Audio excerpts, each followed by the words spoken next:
Hello everybody, I'm Night Dragon and we're gonna go through the DMC collab story. I don't usually do this on video for any of the stories, but I want to enjoy this one and always remember it.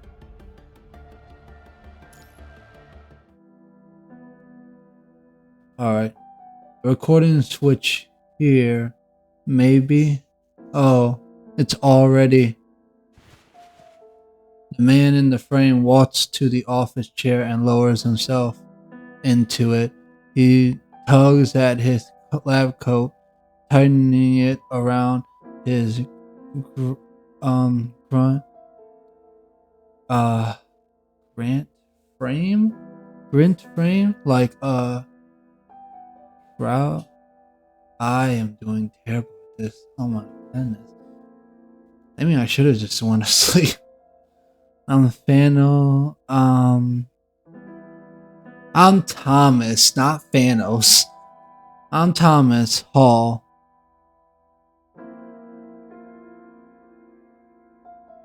No, Hell. Hell? No, Hall. I should have got sleep. Damn it. From now on, I'll realizing his voice is tight with excitement. He lifts his lips, hesitates briefly, then grabs the glass of water from the desk and downs it in one gulp. Damn. Now, from now on, I'll be recording my experiment logs on video.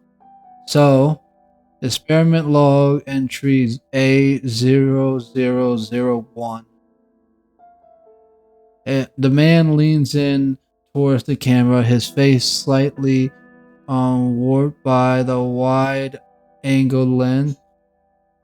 His eyes burn with an unnatural intensity.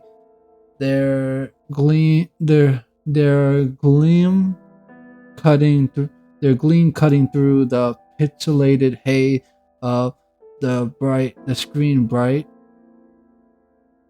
almost feverish. Researcher Thomas Hall, I don't even know how to describe what I'm feeling right now. It looks like you're suffering sleep loss. Or maybe overworked. This is such a crucial opportunity. I will. No, I must succeed. The man raises from his chair and slowly approaches a cyanated chamber nearby. Front, and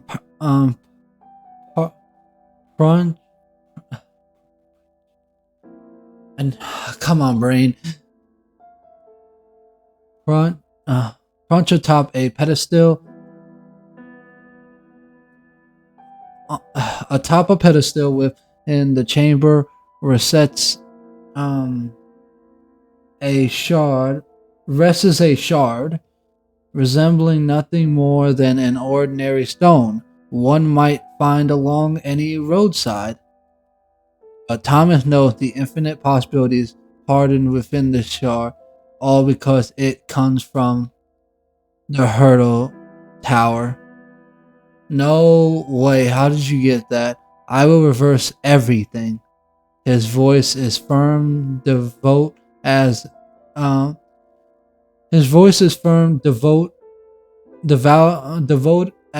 a prayer.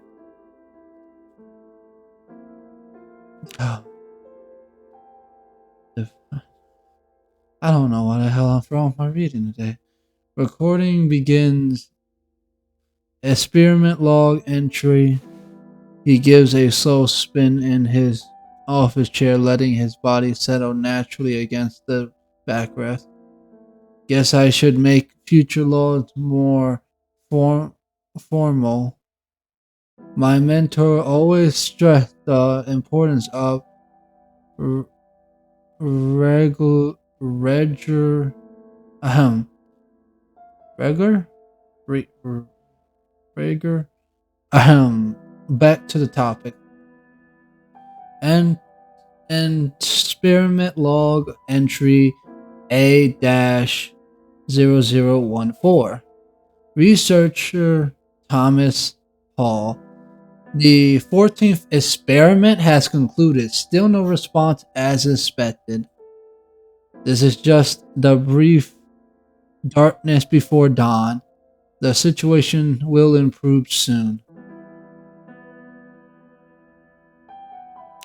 Man.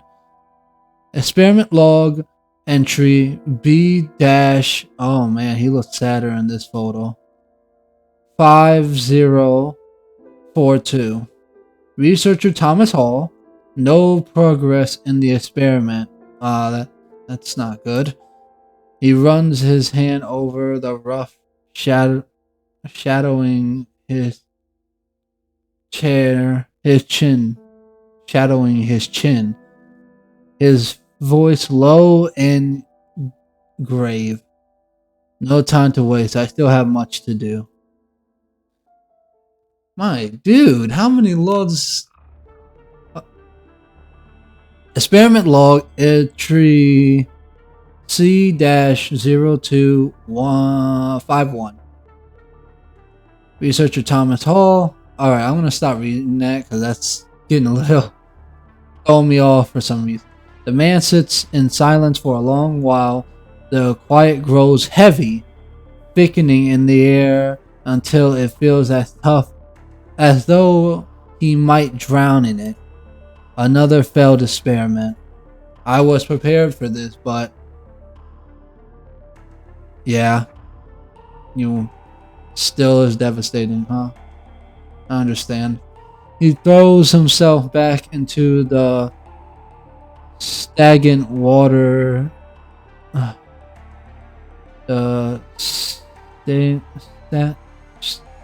Stagnant waters of silence.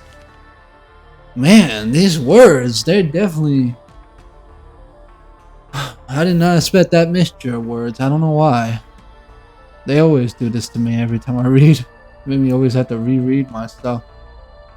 Thomas picks up the slack of experimental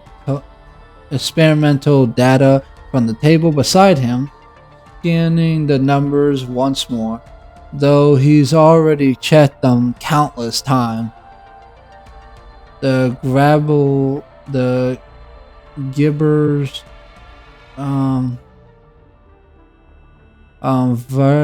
verbally power outage, conservation result, the Zonge fiction. What the hell is he talking about? I don't understand. I don't understand either. Why can't I get the expected outcome in practice when using the value attained in reversing the formula? Is the formula wrong? No, the formula is correct. But no, this is wrong. Completely wrong. He throws the paper violently to the ground. Finger raking through his unkempt hair in desperation. The hurdle tower defines everything we know was we thought was possible. I was a fool to trust those old theories? Those so-called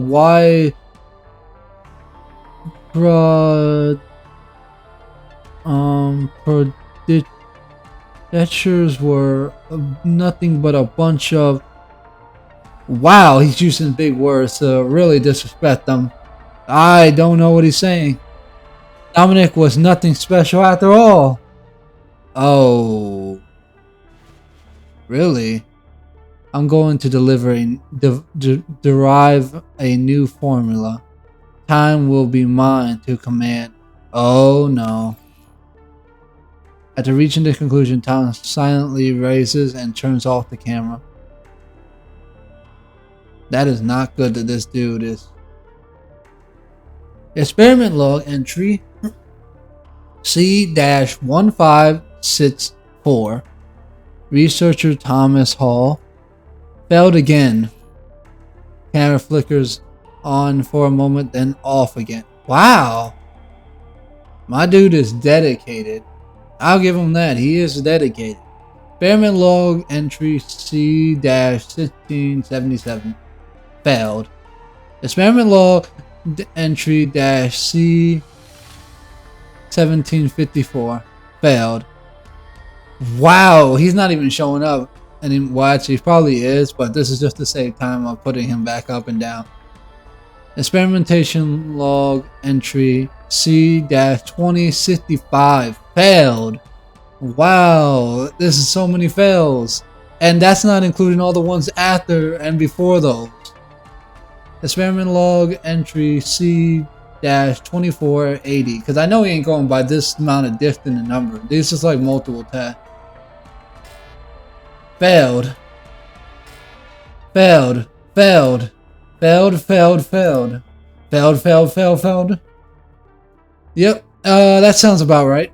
I guess Dominic isn't so not special, huh? I think you just don't have the Zat formula, probably. Unless the formula changes from what he used to have. Experiment log entry E-0032. E? Researcher?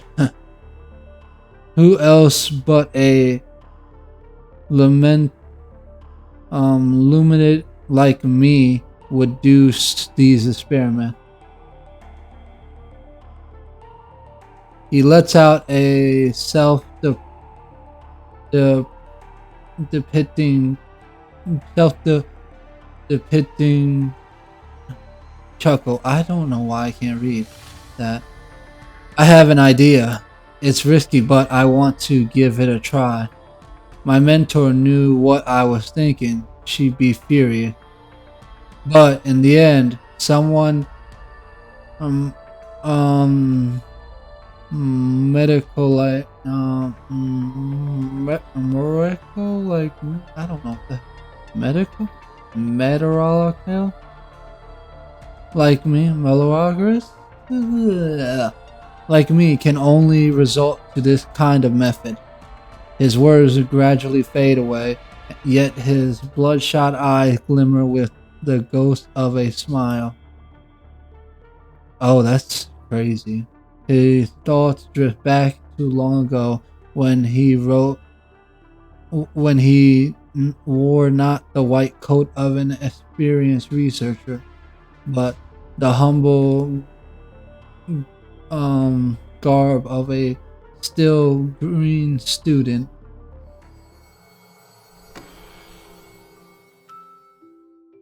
What's happening right now? I don't even know what's going on in this story yet.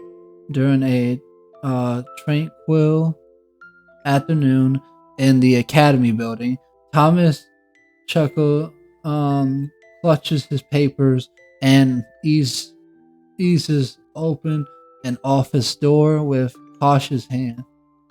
He isn't sure if the occasion is resting or even wants to be disturbed, so he holds his breath and steps inside on light feet. There behind the board, the span of her desk, sits his mentor, Miss Valentina. Valentine? She seems in a trance, her gaze lost in the depths of a photograph. Thomas gazed unconsciously, follow his mentors, landing on his group photo of four people who recognized only two of his mentor, herself and Miss Scott. What the heck is this? Of the remaining two, one is a kind-faced middle-aged man on the other, and the other a young person from Kowloon. Something about the scene holds Thomas transfixed.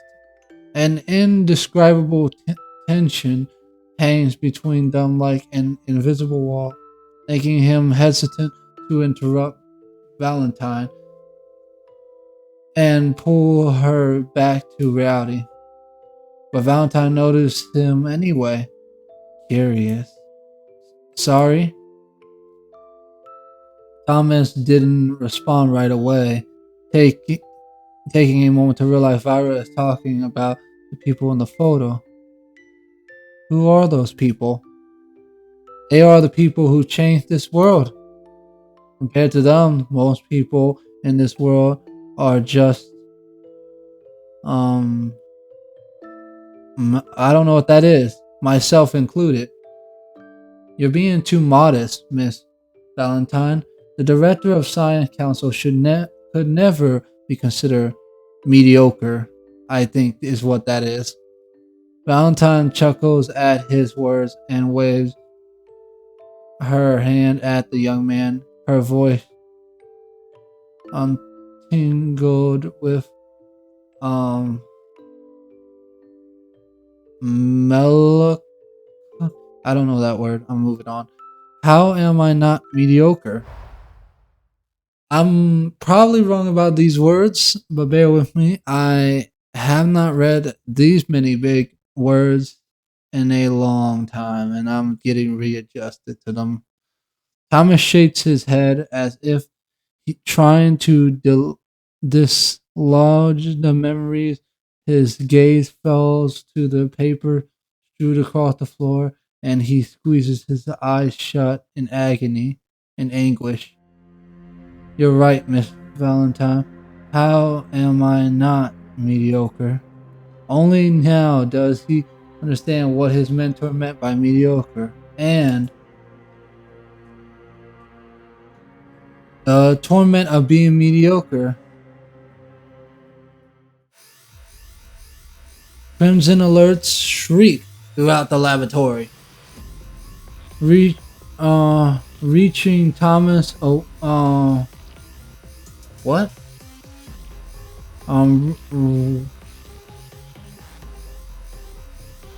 Wrenching.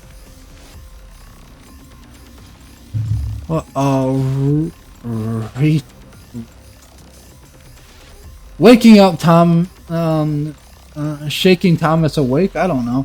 From unconsciousness, who finds his body strewed on the floor. As if he fights to piece together the last moment, a knife sharp headache splits his skull. Scrambling his thoughts. In his gaze, he only recalls a few blurry fragments.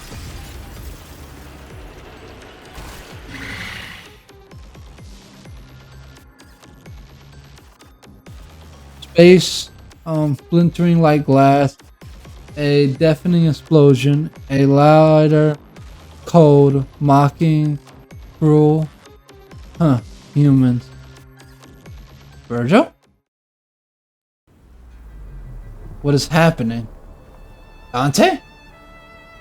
While wind screams past his ears as the man suddenly understands he is falling from the sky. With no time to question why he's here, the man reacts on instinct. Crimson energy crackles around him, surging from his body as he swirls. Red particles engulf his form. In an instant, his figure twists and expands until a red demon looms in the air, his massive wings beating to study the descent. Boom. The ground tremors as he lands, dust blowing around him.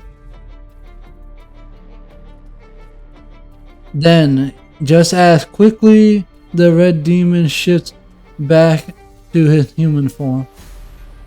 The white-haired man in the red coat surveys his surroundings, only to be met with the blank span of desolated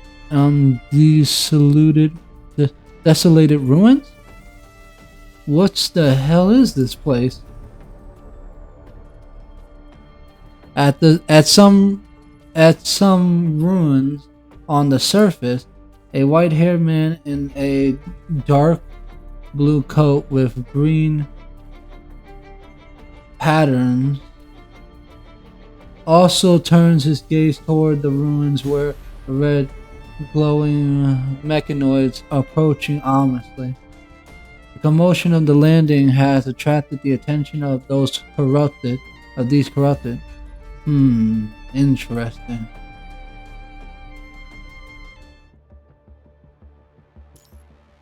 Wait, we're not. I thought we were gonna battle.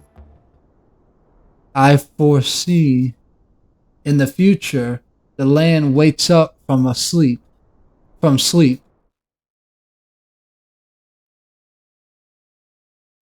Okay.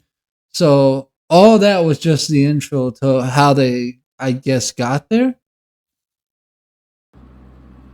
The transport vehicle hurtles through the wilderness. It tires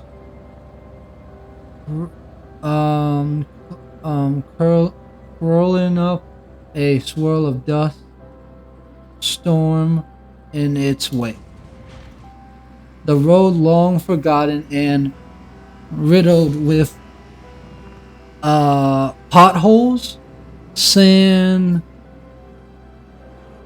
the vehicle launching and struggling along the broken path. Lucia, how much longer will it take us? 15 minutes. This is already the fifth. Whoa, I don't know what number that is, but I don't think I want to know. Conservation area. I've never seen that word in my life, and that says something. I need to really branch out my words. 2 weeks ago, multiple surface conservation areas came under attack by unidentified hurdle creatures. Worse yet, nearly all personnel and from the affected sites have since gone missing.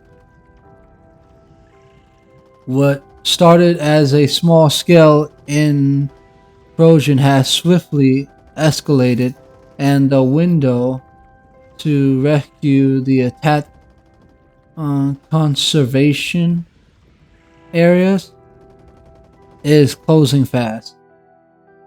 Those coordinates strike defy the usual behavior of the hurdle creatures. Is something or someone pulling the string behind the scenes? Another entity like Rita, perhaps? No. See, she is still alive. I know damn well that she's still alive. If there is another person, then I haven't really seen anyone else control the hurdle creature, so unless the guy in the suit could, I don't think that there's any way. According to the collected data, over 1,600 people have gone missing, with 187 deaths confirmed so far. Oh my goodness! The majority of the casualties occurred during the initial attack. In just the first 3 days, 5 conservation areas were hit simultaneously, resulting in over 700 missing and more than 60 deaths. Wow. Babylonia has swiftly adapted its tactics, deploying its most agile elite squads as vanguard scouts to gather critical intelligence. Based on their findings, the support force would then mobilize, ensuring rapid reinforcements when needed. Wow, man. I'm just so taken back by this. That's a lot of deaths. Reports of disappearance and deaths among the conservation area residents have dropped sharply since. But it's not enough.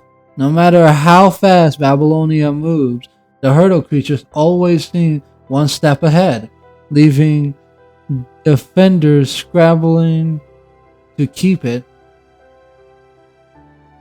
The conservation area requesting aid earlier has permanent population permanent permentation don't know what the hell permanent population of 400 people. It's if this time. Lee pauses, leaving his thoughts unfinished. 4 hours have passed since you received the distress signal. Lucia remains silent, her hands clenched around the steering wheel as she fights to keep the vehicle steady on the dilapidated mud sleet road. Lucia, how is everything with your new frame? It's functioning well with no adverse reactions. Good. That's good. Good. We've reached the target location.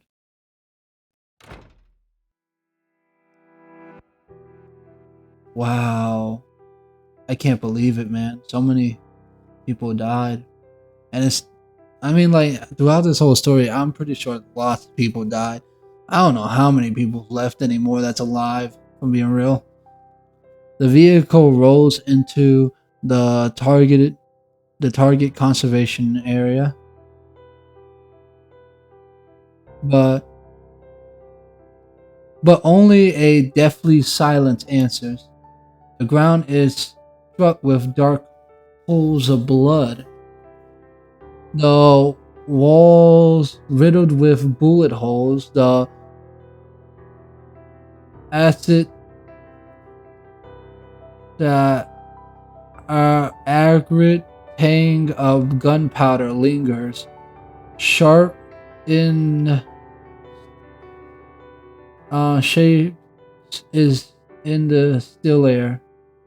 Damn. Around you, the once pristine buildings stood broken and scattered as hungry flames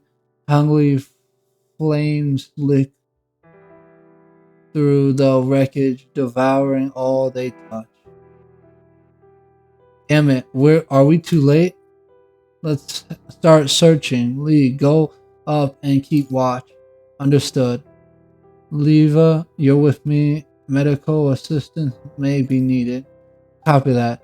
Lucia, we'll split up and search. Alright. Chaos envelops the scene. The scattered remnants of constructs littering the ground. Over there, Liv's gaze leads you to a clearing with a sandbox and exercise equipment.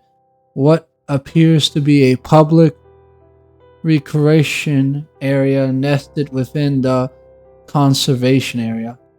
Amid the open ground, a lone baseball lies abandoned. Perhaps once the children's toy, now its surface is home. No, marrowed by blood. Let's continue searching. Don't let your guard down. Yeah, and let me get my reading also better. Moments later, you find the entrance to an underground shelter hidden beneath the conservation area, but this isolation door lies in ruins. The shattered fragments on the ground have unnervingly clean, precise edges. This precision, it doesn't match hurdle creature behavior. It was a blade. Could it be an ascendant? It could. It could also be a Frida-like entity. Over here, you and Lucia, you, Leva, and rush to Lucia's side, only to find a fallen construct beside her, barely clutching to life. Let's treat him. Thank you. One look tells Leva she needs to throw the construct in past. Saving with your current medical capabilities. Hang in there. Don't bother. I know my condition. The construct barely recognizes Leva's healing attempts. But barely registers Leva's healing attempts, fully aware of his inevitable fate. Danny, one of the constructs stationed at this conservation area. He retrieves a terminal stick with his own vital fluid from his chest, handing it over along with his identification tag. I recorded some footage that might be useful. With those final words, the light in his eyes immediately fades away. Let's give him a proper burial. Man, that's crazy. I don't even know if you can save him at that point for I don't know, because they have to have time to transfer their mind. That's right. Oh no. After erecting a simple memorial for the people of this conservation area, you access Danny's terminal, viewing the footage for answers. This is Danny, a construct station at this conservation area. We're under attack. Danny faced the camera, speaking rapidly. Though there are many hurdle creatures. Ah, damn! A hurdle creature lunges at Danny from afar, forcing him to drive aside, and as his terminal clutters on the ground. The video recorded by the device reveals the creature bat-like form and fluid flight. The hurdle creatures match the information previously gathered. In the footage, Danny sprints to his feet and opens fire on the hurdle creature. The conservational area couldn't have fallen this fast if it was just hurdle creature.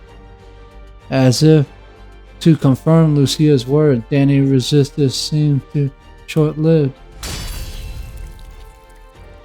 A blurry figure appears from the corner of the frame by a brutal lightning-fast slash.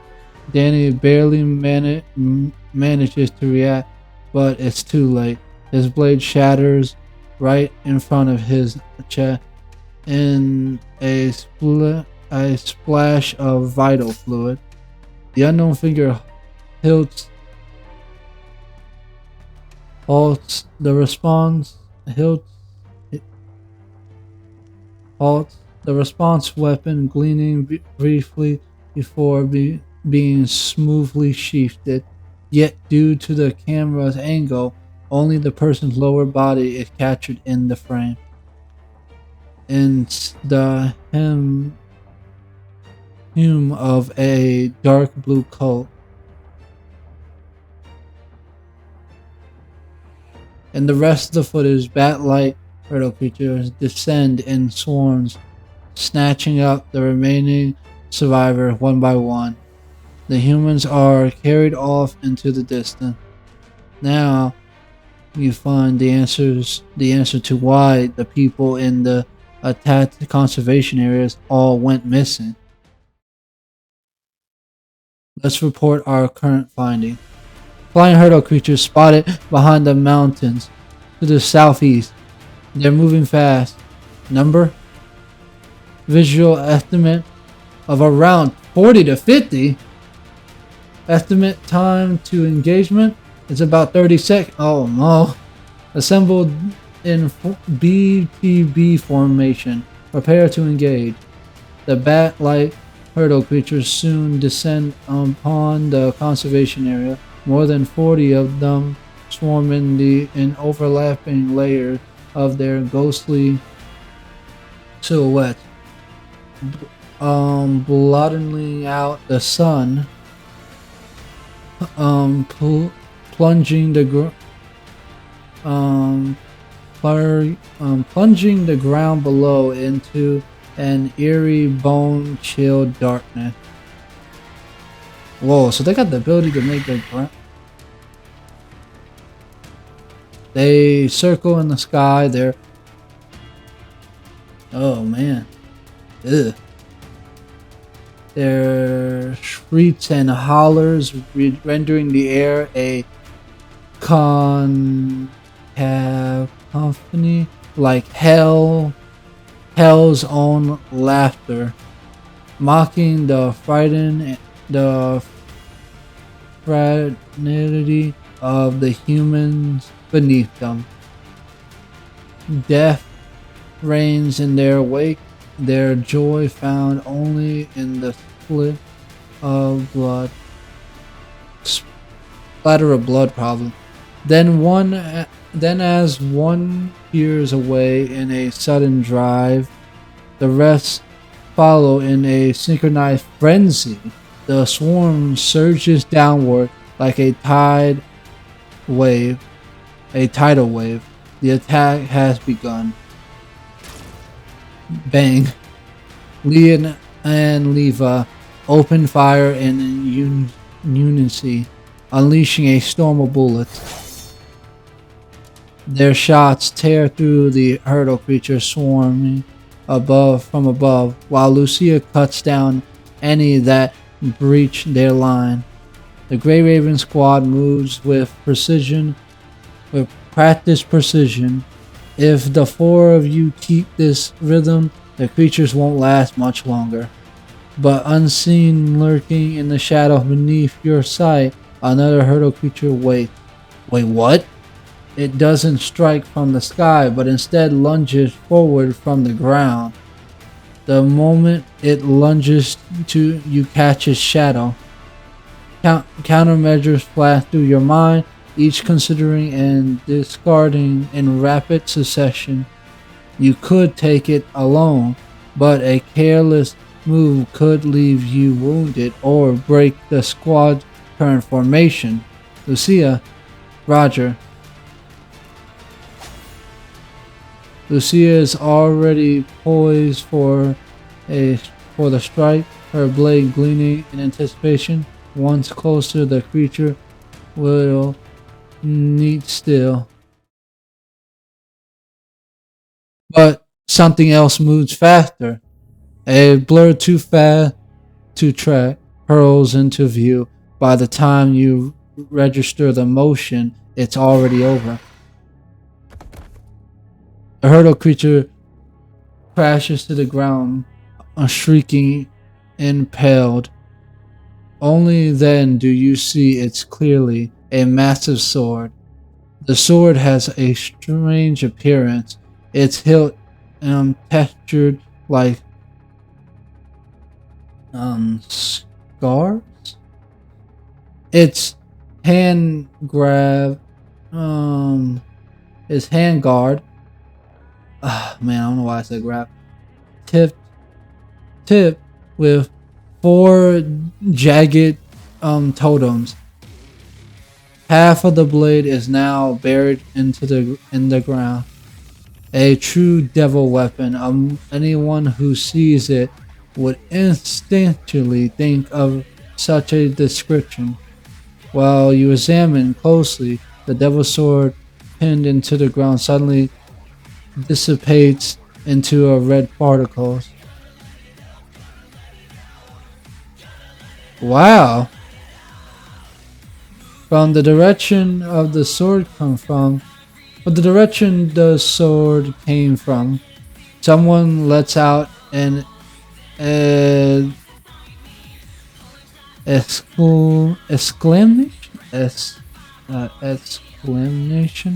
exclamation. Why is that word getting me? A white-haired man in red stands atop the ruins, poster loose. A shriek, tugging at his lip. Looks like you guys need some help.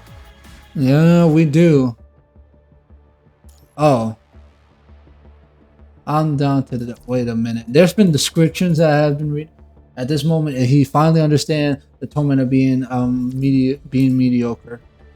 Lan wakes up from his sleep. Oh, okay. I think I read that one. I'm down to the... I'm a devil hunter. Okay. Let's see. Yeah. As if it were nothing more than a game, the man in red cuts through the hurdle creature with effortless precision. During the battle, he also displays masterful gunmanship. You running away already? Not so fast. When the few remaining hurdle creatures turn to flee, the man in red immediately gives chase without a second thought. In just a moment, he runs off into the distance. Looks like he's quite eager to help. Wait for me.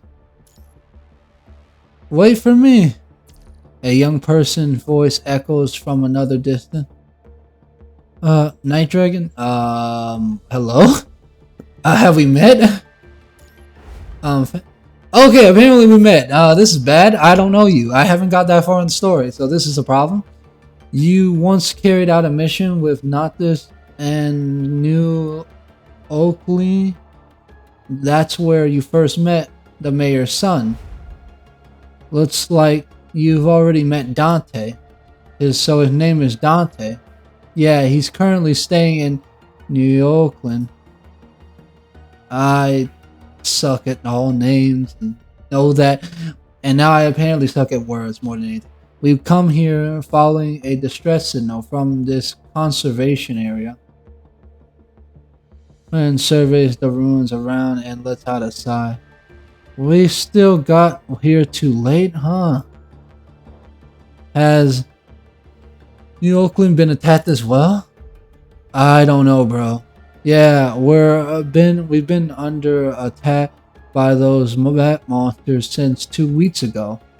We've defeated the first wave of hurdle creatures, but then more kept coming. Thankfully, Dante showed up just in time and helped us repel them. Without him, New Oakland would have fallen too. Those hurdle creatures seem different from the ones we've faced before. Yeah, I can't shake the feeling there's something else to them. Something else? According to Dante, they're demons. At this moment, Dante, having defeated the fleeing hurdle creatures, shrugs back towards you. Demons? His words are uttered shockingly. For most people, demons are little more than relics of myths, whispers from the forgotten tales. In this era where technology reigns supreme, neither God nor demons have ever been discovered, and yet, if such an entity does exist, and the people of this land know it by another name, the punishing virus. Yeah, they're demons, no mistake. I can smell the stink of those freaks a mile off. If demons do exist, then what are you? Me? A wide grin spreads across his face as a crimson particle swirls around his palm, summoning that devil sword from thin air, visual proof to his visually proof to visually air visual proof to back his claim. I'm Dante. I'm a devil hunter. I don't know why that was hard for me there. I should have got that on first try. I'm getting more upset that I can't read that well. I'm trying. The transport vehicles grinds to a halt in New Oakland, marking your second visit to this place. Yet the town feels strikingly different this time, with a flammable tension hanging in the air. Walls now encircled the place, guarded by constructs parched in water watchtowers, ocean watchtowers. Residents move in a hurry clusters, hauling crates of supplies. Despite the uneasy life stubbornly persists. Makeshift stalls line the roadside. Their owners parking wares. Hey Dante, try one of my apples. Dante effortlessly cast the apple, tossed his way. Huh, thanks. Dante, wanna grab a drink later? See you there. An old cowboy tips his hat to Dante from his seat by the door, and Dante returns to gesture with a grin. Dante seems quite popular around here. You're telling me? Yes. Finn smiles genuinely at Leva's word. He's helped us fend off hurdle creatures more times than I can count. To New Oakland, he's family now. As he speaks, Finn grins suddenly in your direction, watching for your reaction. You understand his implications perfectly, but say nothing. It seems he still harbors some hostility towards Babylon. Alright, listen here, man. I'm not gonna take away your Dante familymanship here. I'm just, here because I thought that we were all cool. If Babylon is your problem, it's not us. We're not Babylon entirely. We represent a part of it, but not all of it. As your group arrives at the tavern, Dante pushes the door open, turns to face everyone. Welcome to the finest establishment in New Oakland.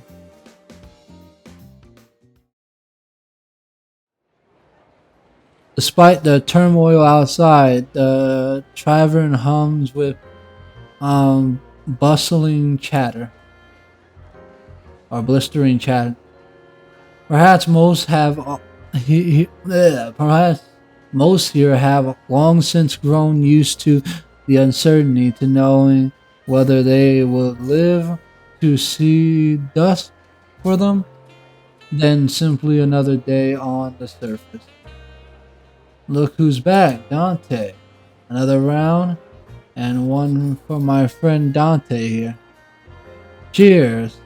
Dante accepts the full glass of golden liquor and leads the group to a quieter corner. Dante, try my new pizza. What the heck? You have pizza? I thought the Golden Age is the only place that would have pizza. This is awesome. I tweaked the recipe based on your suggestion. Should be much better this time. Perfect timing. Oh, Night Dragon, you're here too. It's been a while. Well, about time someone from Babylon shown up. Alright. I'm sorry, okay? I'll let you guys talk. The tavern owner, sensing the situation, walks away to leave you and your conversation.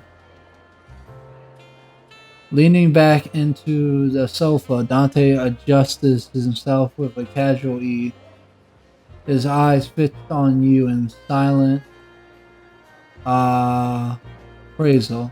So, let's talk about payment for mopping up your demon problem. You're from where it was again? Oh, right. Commandant of Babylonian. Just call me Night Dragon.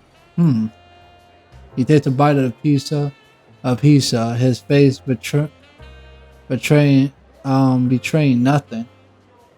Let's first talk about those demons you mentioned earlier. Alright, we'll start there. So, in my world, there's the human world and the demon world. Hold on! I wasn't expecting them to be like that. What is it? What do you mean by your world? Literally, my world got a problem with that. That's problematic. You're from another world? From what I figured out those past 2 weeks, yeah. Forcing down the shock rising in your chest. You gesture for Dante to continue. In my world, there are the human world and the demon world. The demon world is where demons live. Sometimes demons slip into the human world and start causing trouble. And my job is to take contracts and hunt them down. Are all people in your world like you? What do you mean? That sword? He smiles and shrugs, but his voice sharpens with a sudden seriousness. Because half of me is demon blood. And after a prolonged silence, Dante speaks up again. Whoops, did I scare you? We've been through our fair share of things too. I like that look in your eyes. So, how did you end up in this world? I wish I had an answer for you, but I'm just as clueless. I was busy cleaning up demons in the demon world with someone when some crazy sitch what the heck? Sitch yanked me right into this place. Then you don't know how you get back either. I don't. But I've got the gist of your world situation. Maybe this Babylon of yours can send me back home. Here's the deal. I'll help you clean up those demons, and in return, you help me get back to my world. Countless thoughts flood your mind. Demons? A demon hunter? If demons are involved, maybe we should work with you. Now we're talking. But I need to report to my superiors first. Dante doesn't mind waiting a bit longer, his demeanor remaining relaxed. I'll be waiting for your call.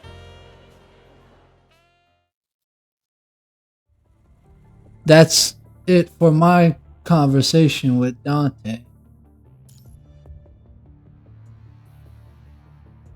Asmo, is this actually possible? Scientifically speaking, the existence of other worlds hasn't been confirmed, though theories about them have been around over the past few centuries.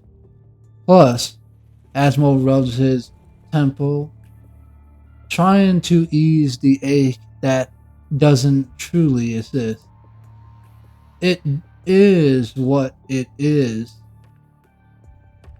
I see. I think we can collaborate with him. If demons do exist, then this Dante will be key to solving our problem. If they don't. He pauses for a moment. He's only one person after all.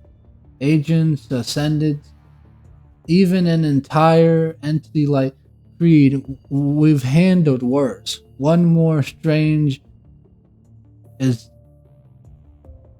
existence doesn't concern me. I'll leave the specifics of the frontline situation to your judgment. Roger that. Alright, Dante, you're in. So, what do you say? It's a pleasure to work with you, Dante. Smart choice. We've also recovered a video that think we missed something.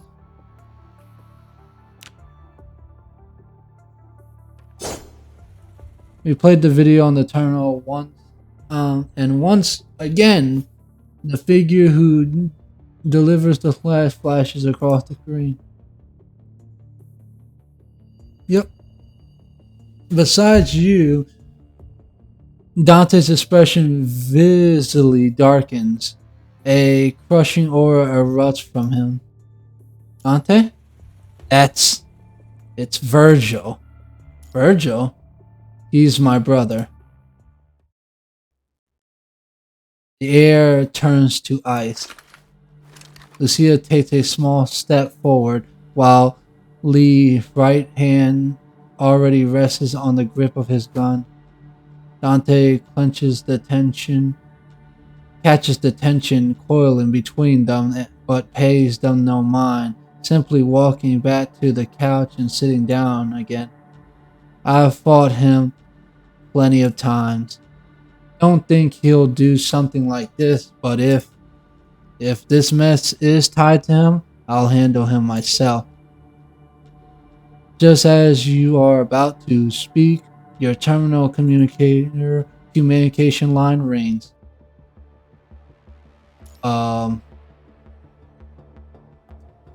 Okay, we're already at 3.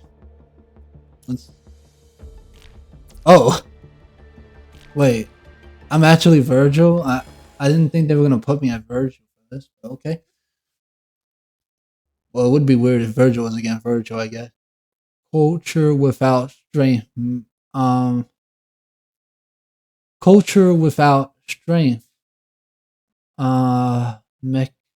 Mets to extinguish with dawn. I don't know. Thus spoke a oh no, poetry. That's why I'm not understanding. Humans once crossed towering mountains and ventured into the deepest sea, forging a miracle upon this land known as the Golden Age. But now only ruins remain. Herds of hurdle creatures roam through the broken walls. Virgil watches from above, his gaze fixed on the movements of those bat-like creatures. The rhythm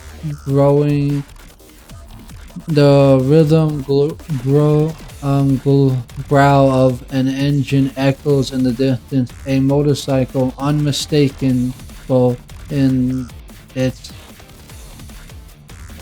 Virgil tilts his head in his attention, sharpening as the sound draws near. Then, around the bend, a flash of red cuts through the wreckage. The rider's gaze snaps towards him as if it pulled by instinct, their eyes meeting across the road. Very tough. For the first time in a long while, Virgil feels something stir within him. The motorcycle roars up the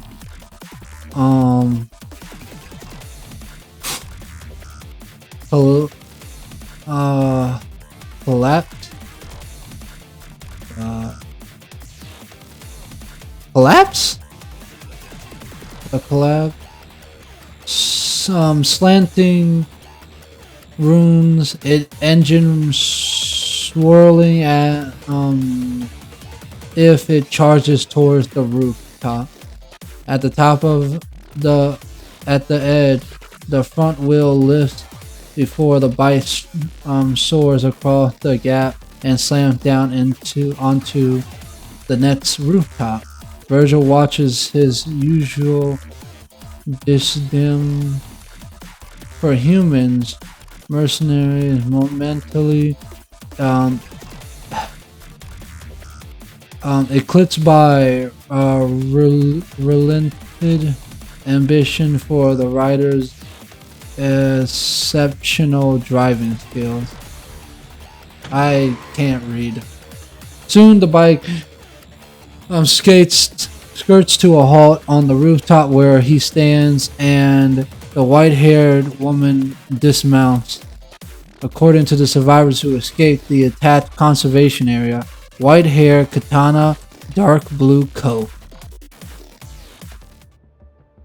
Oh. So I guess I'm the enemy. Alright, I don't mind being Virgil.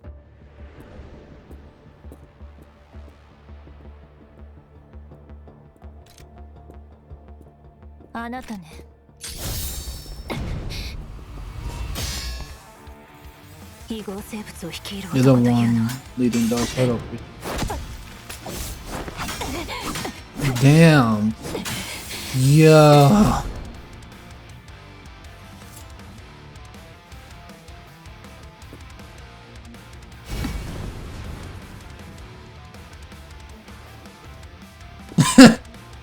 Yeah, that's what I expected. Not even a response. Whoa. Go to hell. You know, I feel like that's something that you would warn me about. Blast. Go to hell. Now you go to hell. Too slow. Not bad. This is how. Too slow.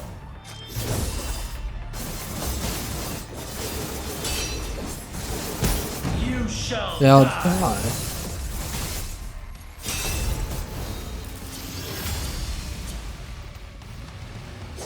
Not bad. Not bad. Interesting. Oh, I did not think this through. Not yet. Alright. I still have much to. Okay, well that's not good. Not bad. Two. Go to hell. Come on. Not bad. No. Not bad. No, no, no. Go to hell. It's over.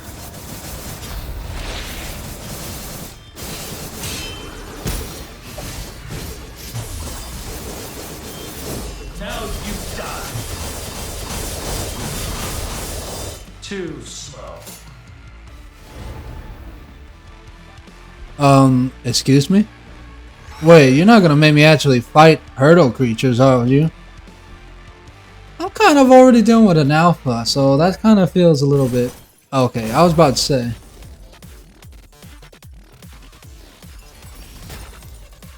Well, come on now, I didn't mean it. Alright, let me, you know, S-Rank is probably not that bad, but I feel like I did terrible. Since when has someone like this been around on the surface? Her blade flashes once more as Alpha lunges forward with devastating force. Yet Virgil meets the strike effortlessly, his sword a seamless barrier. Alpha shifts her angle poised to retaliate until a surge of energy pushes from him, forcing her into defensive. Damn. Steel sings as his slices carve through the air, each one met by her steady guard. She hears a low, intriguing hum escaping him as he, surprised, flickers beneath his icy calm, only to be followed by an even more devastating slash.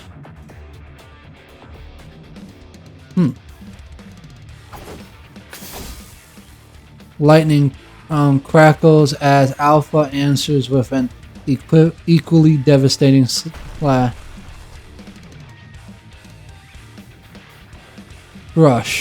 Crash. Debris erupts, dust swells the clearing, and the rots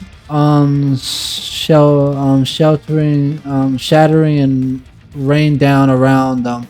Yet the two silhouettes cut through the chaos, using falling rubble to pivot midair before touching down with effortless gaze. A heartbeat of stillness. Chest rises and falls steadily, but shape. Then they clash again. Wow, that's crazy. Still rings out a deadly harmony results resonating through the battlefield. Every strike carves deeper into the earth, the very ground reshaped by their fury in most moments. The clearing is a scarred testament to their power. Impressive. What form of power is this? You don't know? The Ascension Network? What is that? Such power, yet not an ascendant? Their brief exchange reveals much. Virgil's body shows no trace of the punishing virus whatsoever. That blue blade floating in midair seems beyond any technology means as well. Another weird existence after the punishing virus. Alpha deflects the blue blade, flying towards her, pivoting into a swift counter-strike, only for her opponent to sidestep it.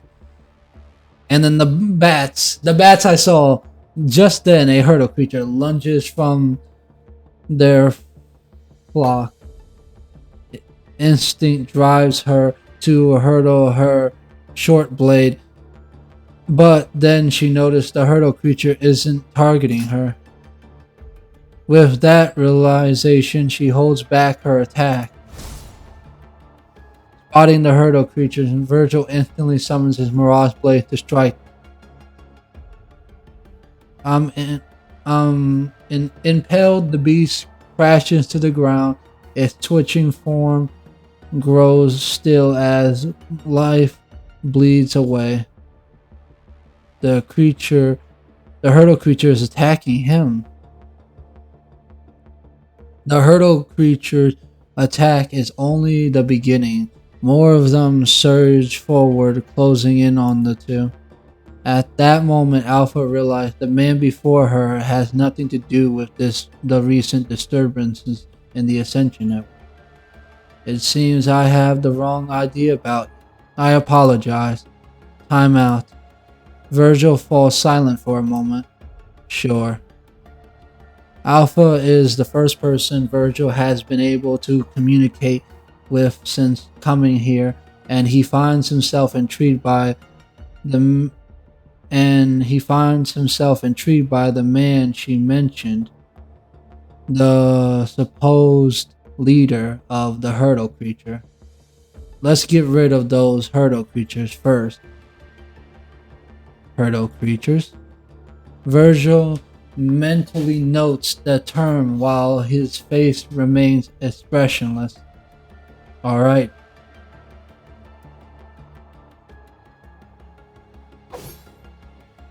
Something about them isn't right. Their numbers are unnatural. After cutting down another hurdle creature, Alpha reaches her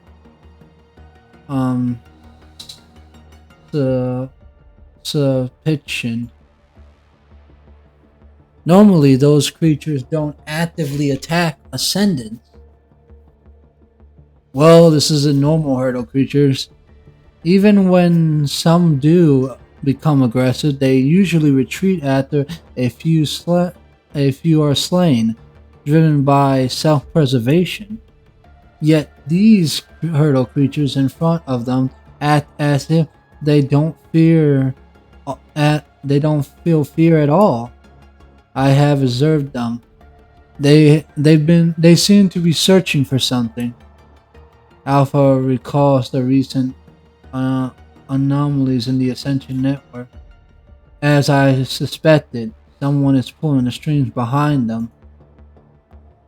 Just then, the hurdle creatures halt their attack as if obeying some unseen signal. In an eerie union, they swarm towards a nearby building. Immediately after, a girl screams pierces the air, echoing from the same building. Help!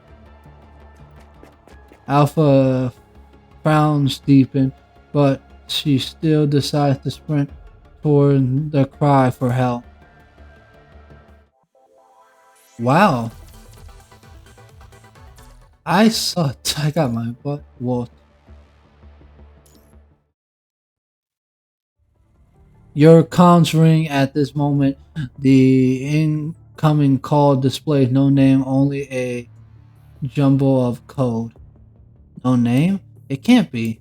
Lucia glares in your direction. Given the recent hurdle creature activity on the surface, the two of you share the same suspension about who's calling.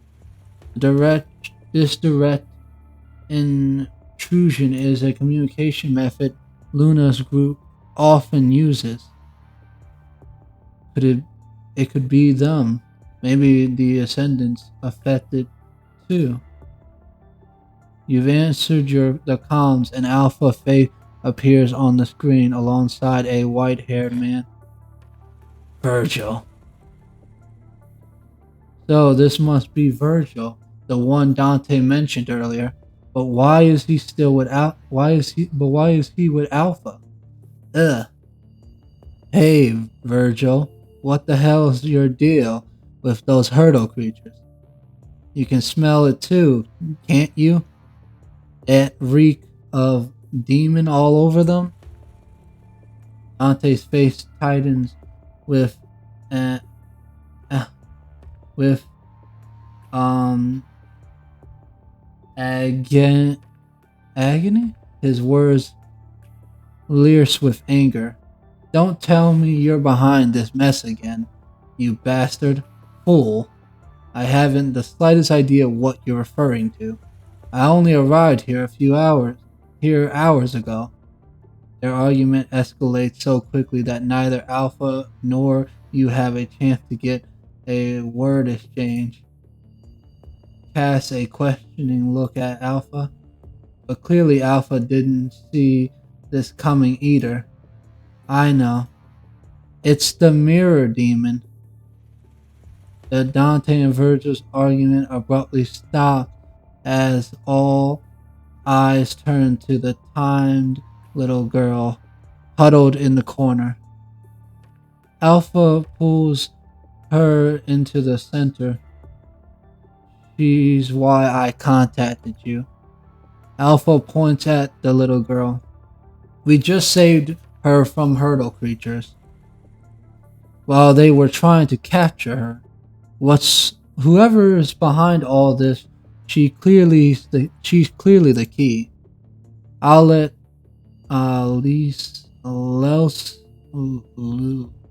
Losa tell you the rest herself. With that, Alpha steps aside.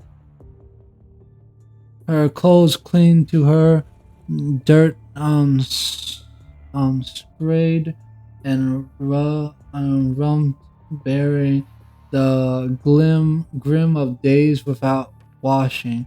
A faint tremor runs through her, and her eyes, wide and shallow, betray the toll of life on the run. Every glance through her way seems to press down on her. Her voice wavers, stumbly over words. It's okay. We're Grave Raven from Babylon, and Alpha here beside you is really strong. She'll keep you safe. Alpha glances at Leva, saying nothing. It's all right now. Just take your time. Breathe deeply with me.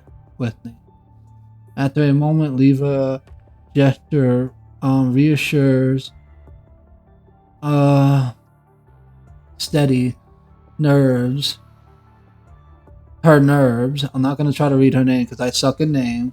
And she begins her story. I am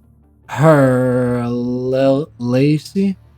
I'm Lacey. My father is Thomas Hall. Thomas Hall? That dude, he he had a daughter? Oh no. You glance up at Lee, but only shakes his head. It seems the name means nothing to him. Those hurdle creatures that look like bats were all made by the Mirror Demon using the red tide. The Mirror Demon took over my dad's body and built a tower. It calls it the Barbo Tower. That tower is full of monsters. Dad helped me escape and gave me a recording, and he told me to find people from Babylon. Can we see the recording? Of course. Oh, but I don't have a device to play it on. Let me do it. Alpha takes the memory card from Elsie's hand, slots it into her terminal, and transmitted the video over. You tap the file, and the recording flickers to life, playing in sync across both screens. Oh, that's cool. Man, that's be awesome technology. Well, actually, now that I think about it, we already technically have technology like that with Discord. I don't know why I thought, but I don't know what to say to myself anymore. I'm just disappointed that I never remembered that. The video footage is shrouded in darkness, the filming location barely illuminated by sparse light sources. A grunt man stands at the center of the frame, suddenly surrounded by computers and analyzing equipment. The screen casts an eerie red glow, their reflections bleeding into the shadowy outlines of what seems to be an ancient stone structures behind him. Green and red lights wave across the man's face, deepening the hollow of his sunken eye socket, veiling his exhausted gaze. Wavering, he drags a hand over his eyes before fixing the camera with a hollow stare. I'm Thomas Hall, and this is my confession. I was a member of the Science Council, but given how things have turned out, the Science Council was right to expel me. Oh, that's not good. I studied time and space in the past. Once I even dreamt of creating a spectra jump device that would allow humanity to outrun the speed of light itself. But the universe is too vast and we are too slow. During the Golden Age, we ventured into outer space, but even Dawn 3 could barely scrape 1% of light speed. Too slow, far too slow. But all in all, that was just a wish I had in the past. It all started with my obsession. After my wife died from her illness, I poured everything into my research. Oh no. And time became my focus. I wanted to bring her back. Medic advisement, don't wait for the dead. Medical advancement, don't wait for the dead. With today's medical technology, her gesture deceased, her her geni deceased, her gene, I don't know, her genuine deceased would have been um fruitable, what, curable. I tried every possible approach until I found a shard of the Hurdle Tower. I was certain it was the key, but I failed. The Hurdle Tower shard didn't help me open a space-time passage, but something else came with it. Demons. Demons are real, and the one is inside me, and one is inside me. It's still weak for now, so I can sometimes wrestle back control of my body. But it's only a matter of time before it consumes me entirely. Oh no, what about your daughter? It already harnessed some of the punishing virus power and created the ball bill tower with it. Thomas inputs a set of coordinates, storing them in the video. This is the location of the Bellbond Tower. As the video reaches this point, coordinates appear on the terminal. Finally, if anyone from Babylon sees this, please, I beg you, protect my daughter. The video cuts off here. Oh no, she's gonna have a dead dad. I feel bad for her. I don't know if they can save him from the demon that's kind of already in him. I'm kind of feeling bad. I hope he could be saved, but I got a feeling he isn't gonna make it, man. So Thomas' experiment is what dragged me and Virgil into this world. Dante chuckles, relieved now that the mystery is solved. Looks like we weren't the only ones, though. Mirror Demon, never heard of it. Probably just some small fry from the demon world. Now that we know the location of the Bellbone Tower, we'll storm the tower and eliminate the Mirror Demon. Roger that. Oh, piece of cake. Now that we're teaming up, I'll show you that thing I made. That thing. What? I'll show you that thing. What I'm made of. Dante looks at Virgil standing on the other side of the screen. Hey, I already cut a deal with this commandant. I'll help them try to take down the Mirror Demon. They help me get back. What about you? Tagging along? Virgil tilts his head slightly, considering Dante's words for a moment before responding. Intriguing. It could be a worthy diversion. I'll accompany you to the bell tower. Besides, the Mirror Demon and I have unfinished business. Dante raises an eyebrow in momentarily confusion, then remembers the video from earlier, understanding dawns as he realizes what Virgil means by unfinished business. Yeah, looks like the Mirror Demon's using your identity to lead those hurdle creatures. Seriously, who comes up with these names? Hurdle creature. Anyway, I saw the video. Even though it only showed the lower half body, no mistaking it, that guy looked just like you, Virgil. Mirror Demon. Mirror? You think this thing can actually copy people? Its fate is sealed regardless. The conversation between the brothers come to a pause, seeing this Lucia and steps forward to speak with Alpha. Alpha, what do you plan to do? Go to the Bellbone Tower. She thinks for a moment before continuing. Luna detected unusual activity in the Ascension Network earlier. She believes it's filtering new agents, which is why I came to investigate. Given the recent behavior of the hurdle creatures, it's possible that this mirror demon can already be considered an agent. Alpha shakes her head, keeping her lingering doubts to herself.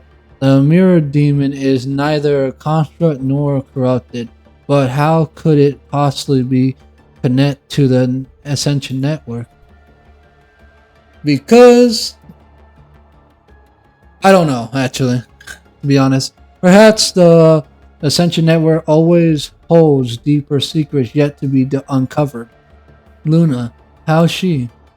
She's fine. She just needs to focus her energy on the Ascension Network for now to prevent bigger problems. Then let's meet at Neolin. Alpha nods and reaches out to end the call. So your name is Virgil. Virgil gives no answer. Looks like we need to head to New Oakland. Do you have any vehicle?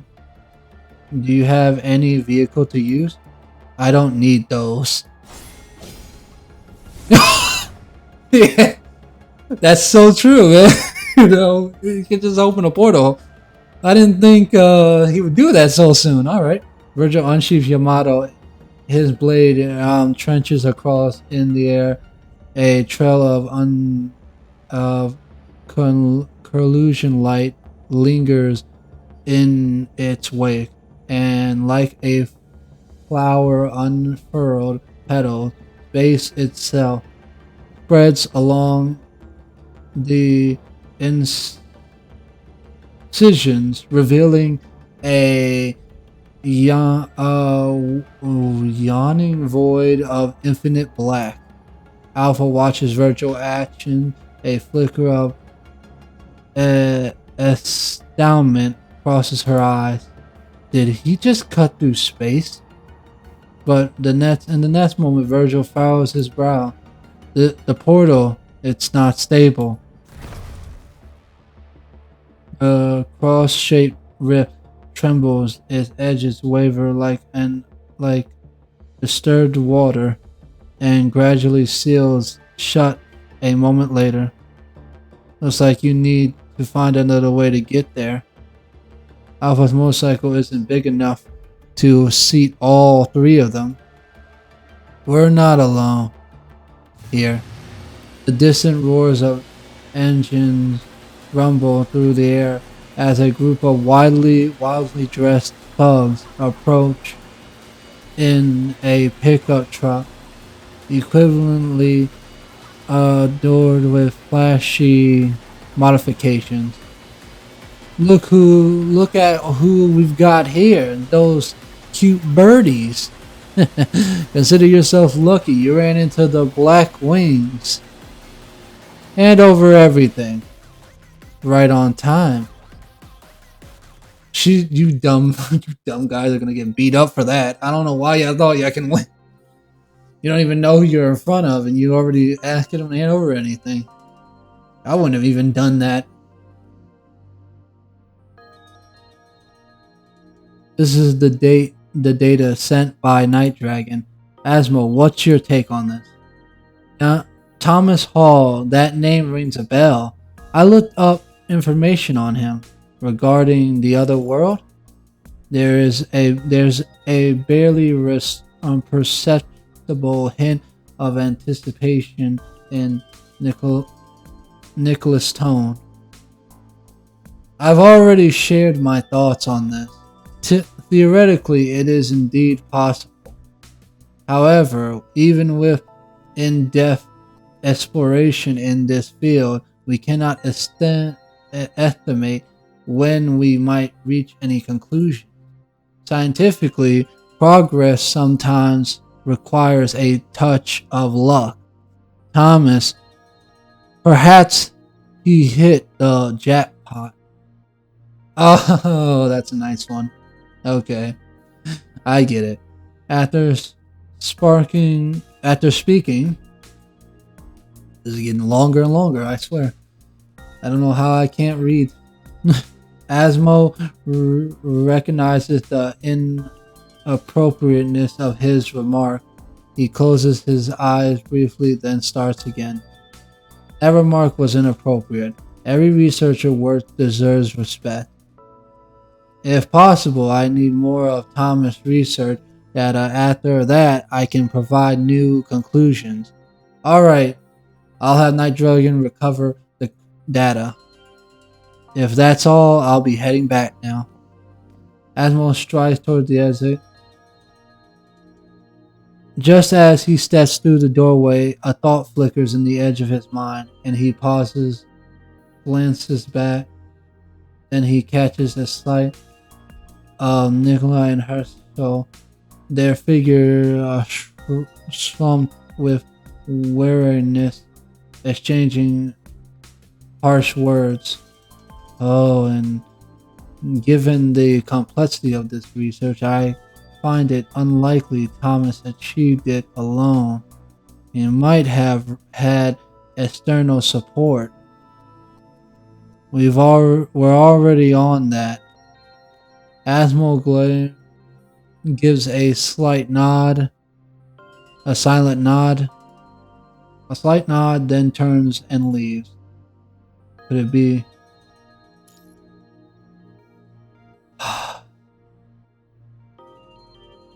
Could it be Pearl?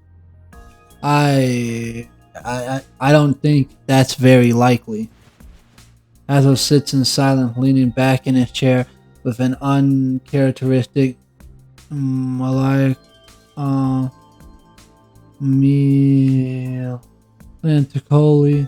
It's a rare sight since most of the time he gives off an impression of determination and resilience. I don't know. Another world. That's too far-fetched. Let's just focus on what's right in front of us. Asshole often offers a knowing smile as he turns to his old friend. Aren't you excellent? Aren't you excited about it too? Nikolai lets out a genuine snort. But you're right. We're too small to have big dreams. Hassel straightens his back, returning to his usual composure demeanor. Back to our previous argument. Their conversation fades into the sterile glow of the office lights. Just another moment in the command center, where countless others move through the artificial radiant apps, absorbed in their busy task. And so humanity passes onward, stumbling through these lights. Wow. Alright, number 6. Let's go. So this is where we get Dante.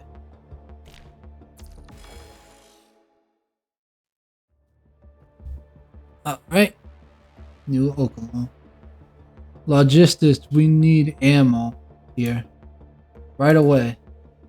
Whoa. Y'all guys are really absurd. The battle has raged for nearly an hour. Bullets shrieking like deadly rain from the Oakland defensive line, though the newly constructed watchtowers and walls have slowed the hurdle creatures' advances. Their relentless, death-defying changes leave the defense teetering on the edge of collapse. One has breached our defenses. Before the resident could finish speaking, a shadow blur into motion, charging toward the hurdle creature. Wielding her pyro katana, Lucia closes the distance and flash, adjusting her stance mid-air. She brings the blade down in a shearing arc, cleaving through the creatures with a single strike. Those hurdle creatures rely on their high-speed flight to breach the defense line from time to time, penetrating into the tower's perimeter.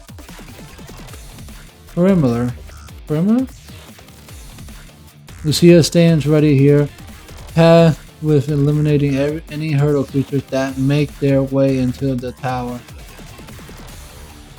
Holy crap, did you see that? That construct moves are unreal. Stop glurking and stop glarking? And focus. Deal with those damn bats already. Yeah, deal with those damn bats already. Mats, the mayor of New Oakland, gazes forward to the front line, his brow furrowed with worry. How much ammunition do we have left? Enough to last through this battle. What about the next battle? Just barely. It's been an hour already. The hurdle creature's attacks are getting worse. Normally, they would have stopped by now. With Dante here, we'll be just fine. Mash shakes his head and looks at his son. What's the word from the Forsaken? They said they sent some people over, but not a lot. Other conservation areas are getting hit by the hurdle creatures too, so they're short on manpower. Night Dragon, when will Babylon's reinforcement arrive? Not until night, at the earliest. If we need to evacuate later, we'll have to save enough ammunition to deal with potential threats during the retreat. Looks like we need to... Someone's coming! Before Max can finish, an alarm from the defense lines surges nods his attention. His gaze snaps towards the horizon. Beyond the seeping mass of hurdle creatures, a widely modified pickup truck barreling toward New Oakland. The vehicle curves a wide arch across the desert and tries splitting the sand as it streaks to a halt. Man, it's Alpha. The engine roar pulls some creatures focused, shrieking. They pry midair and swarm towards the truck. Alpha and Virgil step out of the vehicle. Looks like we've arrived just in time. Let this be our warm-up. Max turns to you beside him, finishing his interrupted thought. Night Dragon, looks like we need to prepare for close quarter combat. Alright, I'll connect with the constructs on site.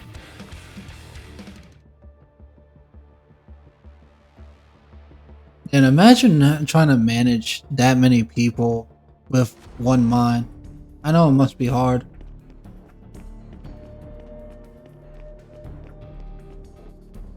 Whoa.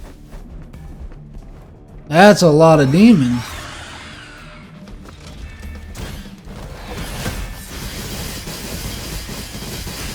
The thunder shatters shall be my blade. Life and death. Now you're on the other side of the wall. What that? Have you decided Alright. which one of you will die first? Oh.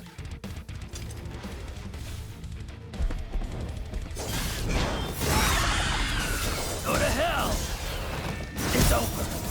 Blast!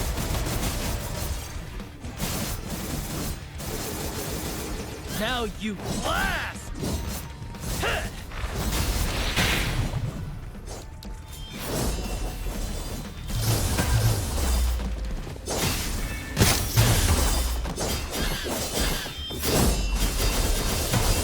You shall die. Ooh. Oh. Wait, what? Oh, no.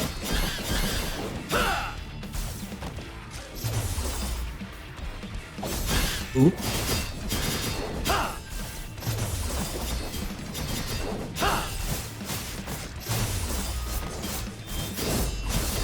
Too slow. Go to hell. This is how. Yeah. Now you die. And now, I'm gonna play with Yo, thank you.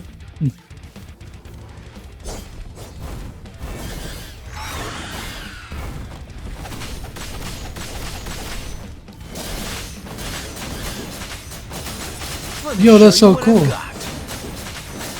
It's just like, Let me show you what It's showtime! I mean, I don't know what to say. Like, I literally think back that's to just so hell. cool. Let me show you what I've got.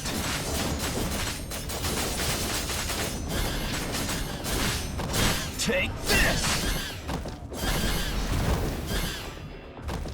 Like, the fact that we get to see Virgil actually fighting, give me deja vu. Now the fun begins.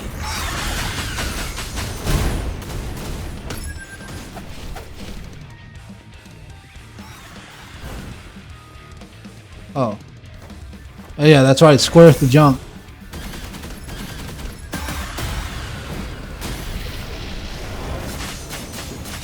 Nice. Hell yeah! Go back, let me show you what I've It's showtime!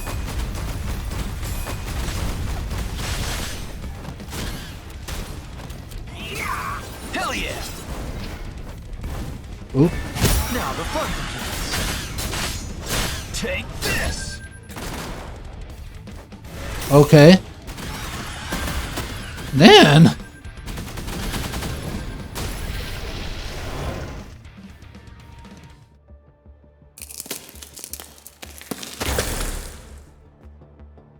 Whoa, what the heck? Alright. I guess we're done. Complete the stage. Explore the villages and have a request. High challenge. High difficulty challenge. The villagers have a request. What the heck does that mean? Oh, what the?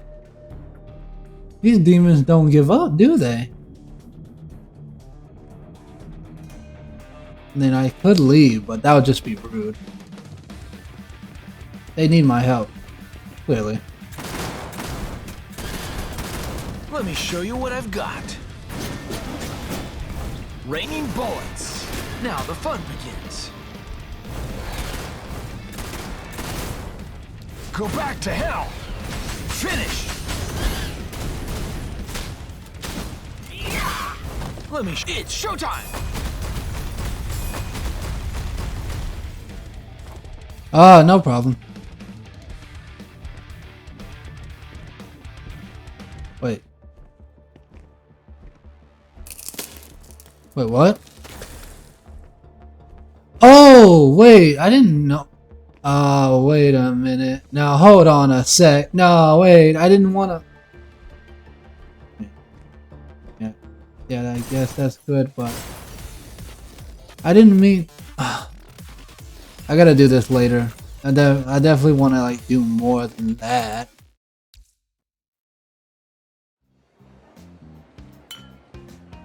Cheers.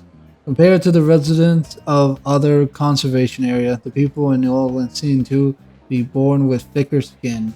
No, not long after repelling a wave of hurdle creature attacks, some have already started celebrating in their words. In their words, it's called celebrating living through another day. Say, don't you think it's about time we get out of here too? Get out? And go where? Those bat fruits are everywhere. It's all the same no matter where we go.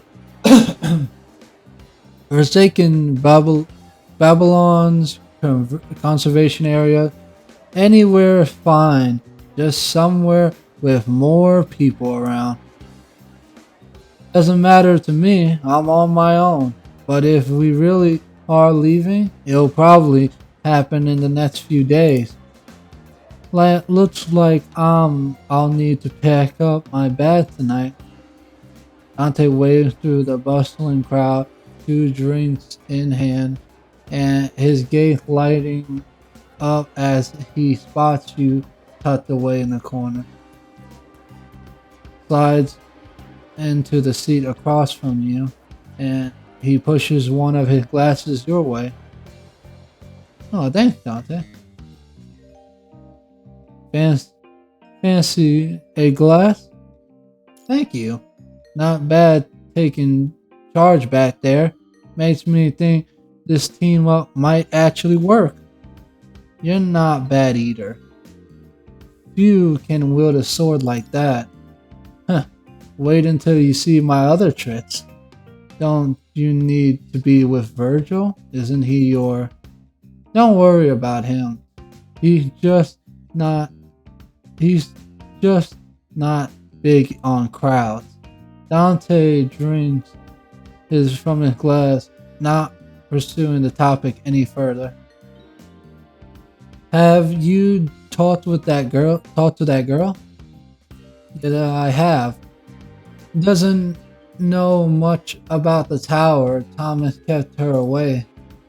So when are we heading to the Baud Tower? The support force from Babylon will get here tonight. Once we restock, we'll head there tomorrow. Looks like things will wrap up here soon. Hurdle creatures, the Punisher virus, everything here is scary even for a guy who deals with demons in his daily life like me. You? What? I was just wondering what your world is like. My world? Huh. Dante takes another sip of his drink and shuffles into a more comfortable position. Hard to explain, really. You probably figure out I'm not exactly your average human.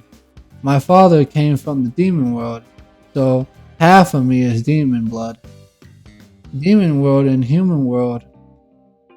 Even I can't tell which one I belong to. Maybe my world is just that home I had. He gazes at the campfire, lost in thought, seemingly reminiscing about his childhood.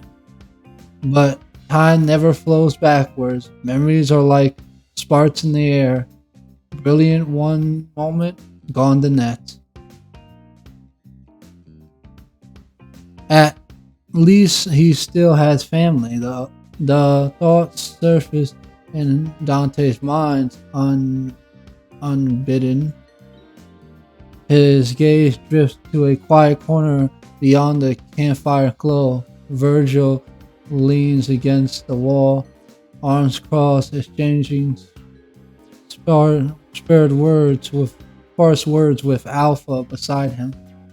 As Dante looks at Virgil, white hair,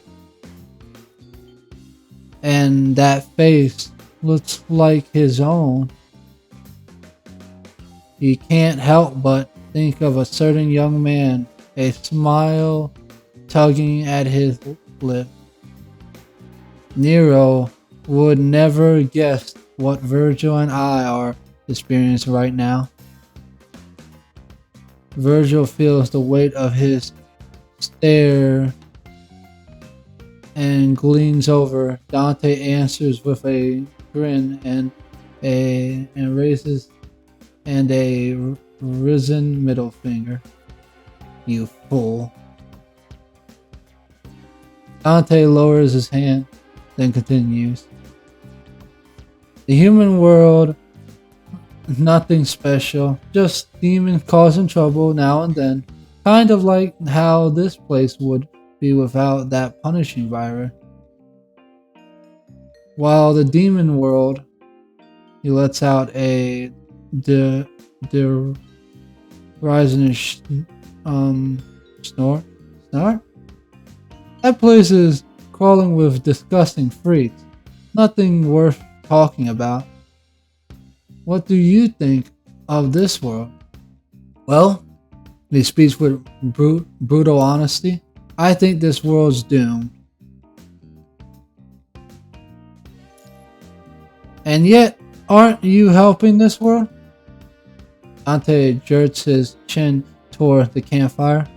People are still kicking, and they got pizza here.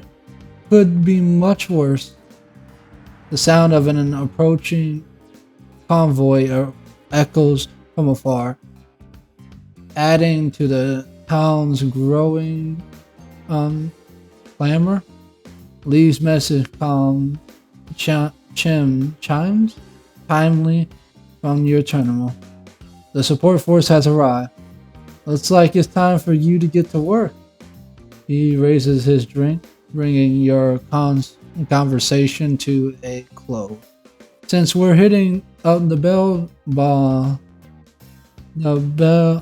bell tower tomorrow, make sure you two rest well tonight. Well, here's to tomorrow. To tomorrow. You met Bridget at the edge of the town. Hey, Night Dragon. All the weapons and ammo are here, and your power armor. Thank you. Just doing my job. And one more thing. Can I have some of the support force to stay behind and guard this place? According to our intel, the hurdle creatures are trying to catch her. The little girl mentioned in the report? Yeah, the mirror demon may have learned that Lucy is here. With Dante away tomorrow, the town's defenses will be vulnerable. We need someone to stay back and take care of. No problem. Leave it to me. I'll take good care of her.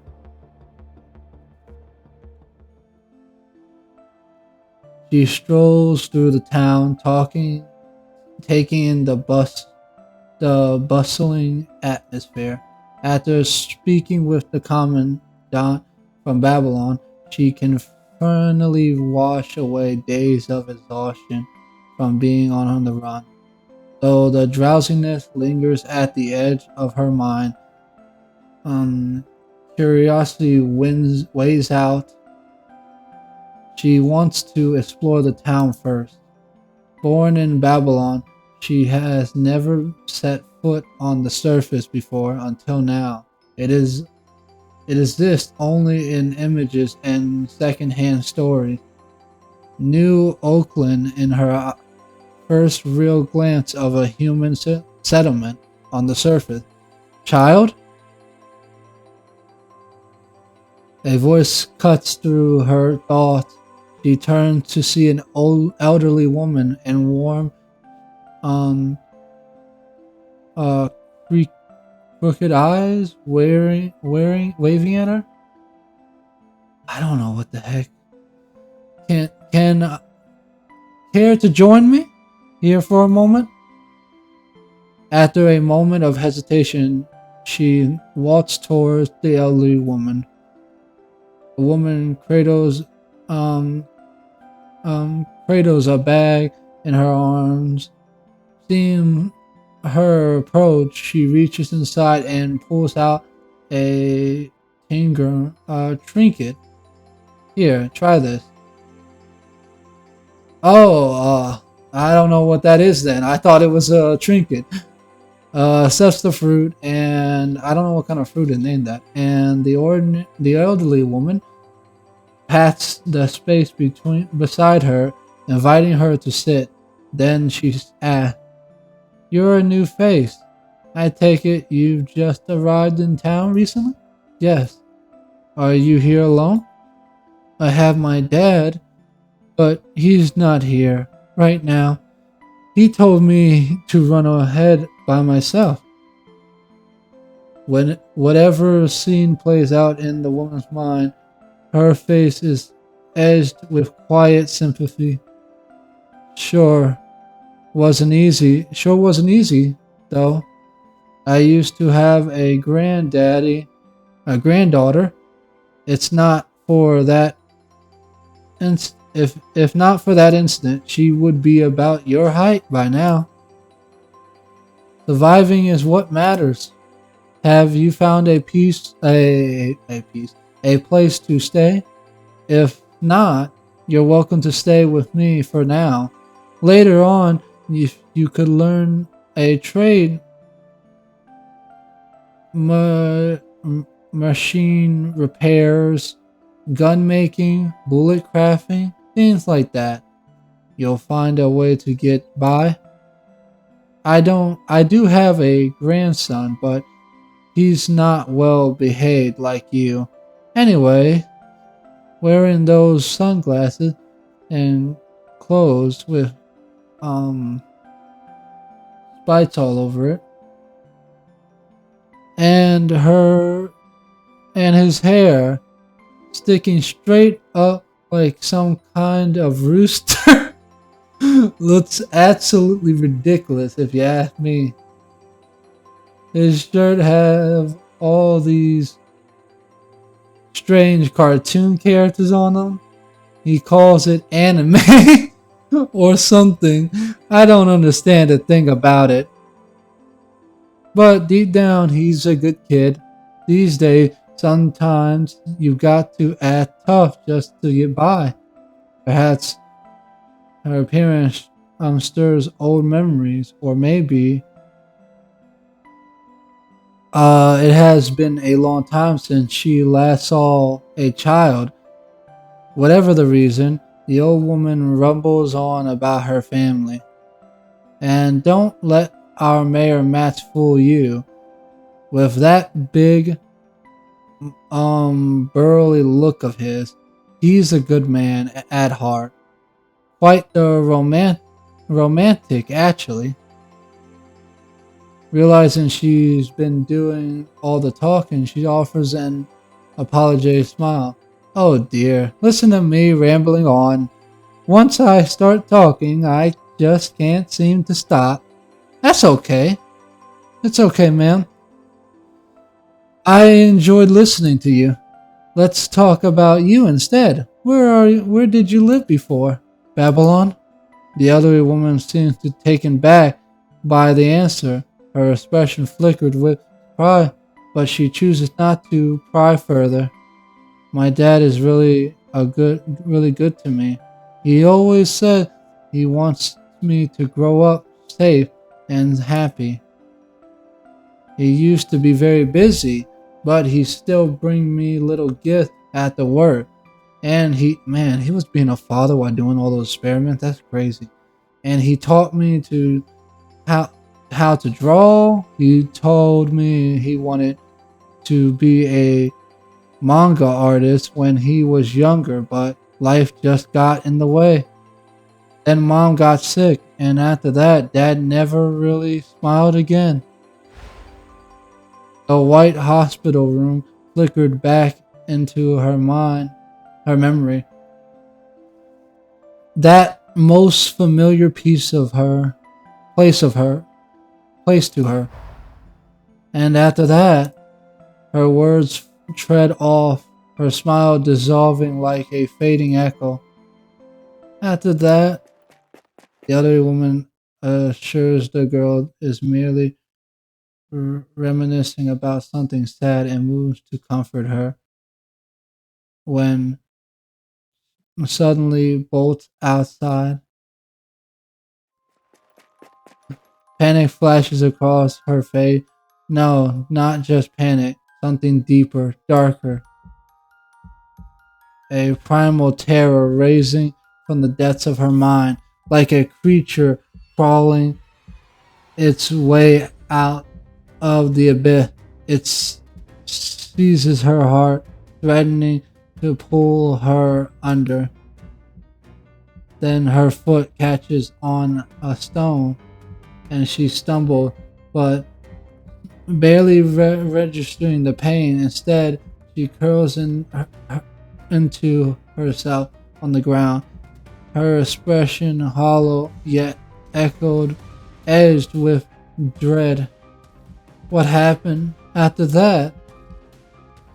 She finds her memory like a faded cavern buried beyond recognition. How did I get to the Tower? Babel Tower. The person in the hospital bed, was it mom or me? The unanswered question sends chills down her spine, and fear finally consumes her completely. Wait, so she's not actually his daughter? Oh man, wait a minute. Is she not actually his daughter, and that's actually like him trying to remake his wife? A short while earlier, before meeting with the human commandant, Dante found Virgil.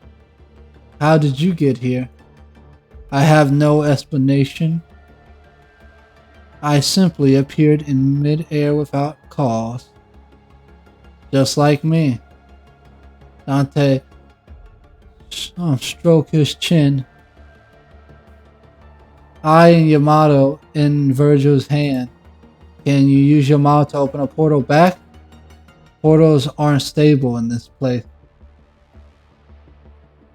Looks like we have to rely on those Babylon folks for now. Also, that little girl. I've sensed it as well. Oh no.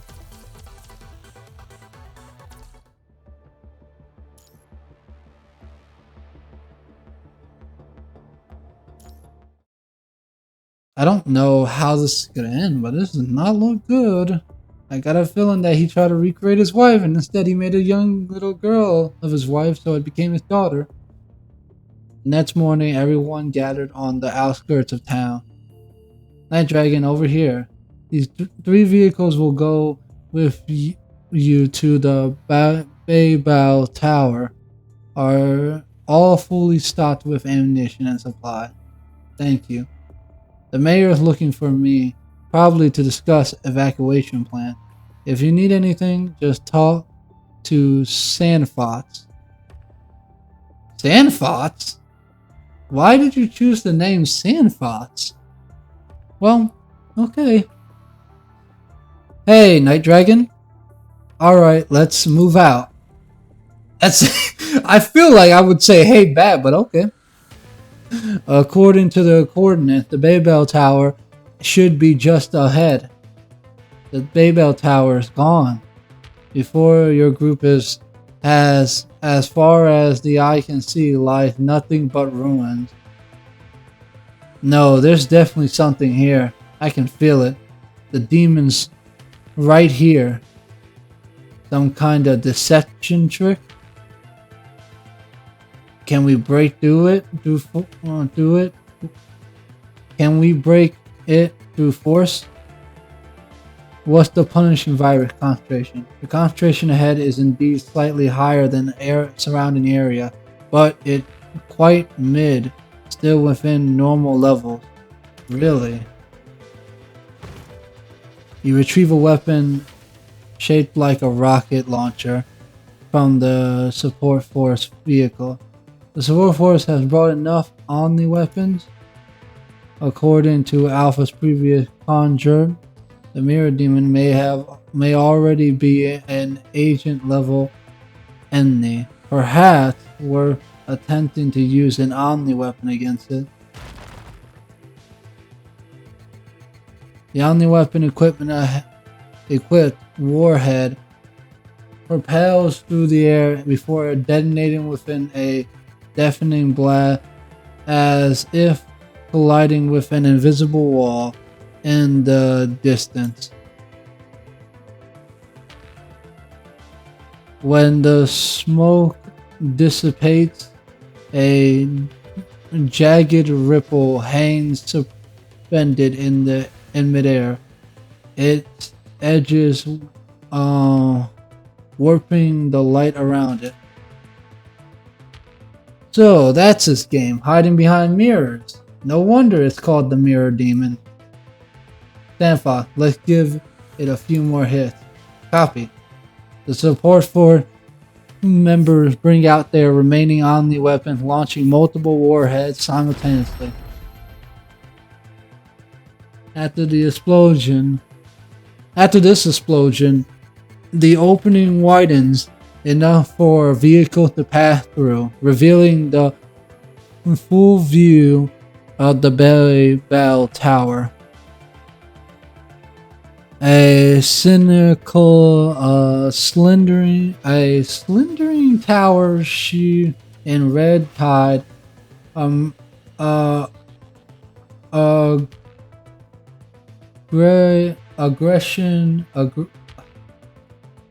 aggression looms in the distance, an ominous spiral that draws everyone's gaze above it.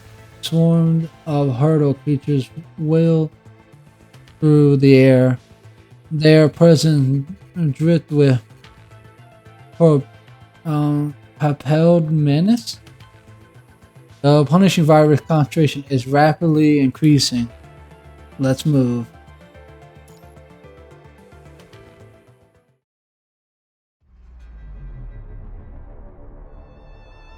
Top of the bell tower. A grunt middle-aged man stands atop the tower, his gaze fixed on the approaching group in the distance. People from Babylon. Among the group of contrast, two white-haired men in the long coats stand conspicuously apart. Are they the sons of Sparta? I should have known that other demons would also come to this place, this world. Its eyes narrow slightly as it recalls the sight the two sons of Sparta locked in battle within the demon world. Back then, it was just a nameless demon among Hell's Legion, but now it has claimed power beyond its former wretchedness. But it's too late now. Even the Sons of Sparta cannot stop the power of demons merged with the Ascension Network. Moreover, I still hold a trump card. The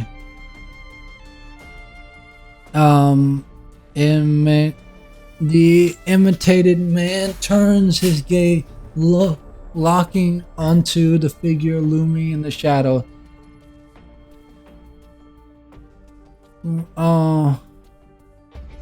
Weathered in an aura of seeping darkness, white-haired, a dark blue coat, and a face identical to Virgil's. A being forged from memories of the Red Tide. Memory images are always interesting, aren't they? Thomas, who can no longer be called human, waves his hand in a gentle motion as its command to the swarm of hurdle creatures clambering in the air, soaring forward, a withering tide descending upon the distant group. Kill them all, leave no survivors. Having done all, the man stands motionless, surveying the im- in, in, invented battle, eagerly awaiting to the coming symphony of agony, screams, and hurdle creatures shriek. Yet deep within, a flicker of consciousness still struggles, and its feeble resistance irritates him. Silence, human. Your will is utter powerless against my power. The next moment, a splitting pain laces through its head. Its body clumbers to the ground as its face twists in agony. Tears splitting over. I had to save her. Shut it! Just as quickly, the agony fades, replaced once more by the mask of menace. Yes, you reminded me. I'll send out some hurdle creatures to track down. I'll bring her back so this body can end it once and for all. Damn, what a jerk. You notice Dante beside you, gazing into the distance. Anything wrong, Dante? I think someone's up there at the top. Lee? Lee quickly transforms his composition armaments into a sniper mode and peer through the scope at the top of the tower. There is indeed someone there, high resemblance to Thomas from our intel. Dante glances at Virgil beside him, then gestures forward to compose armaments in Lee's hand. I got a similar devil arm that can transform into 666 different modes. Shut up already. The hurdle creatures are on the move. They're closing in. The mirror demon knows we're here. Prepare for battle. For combat.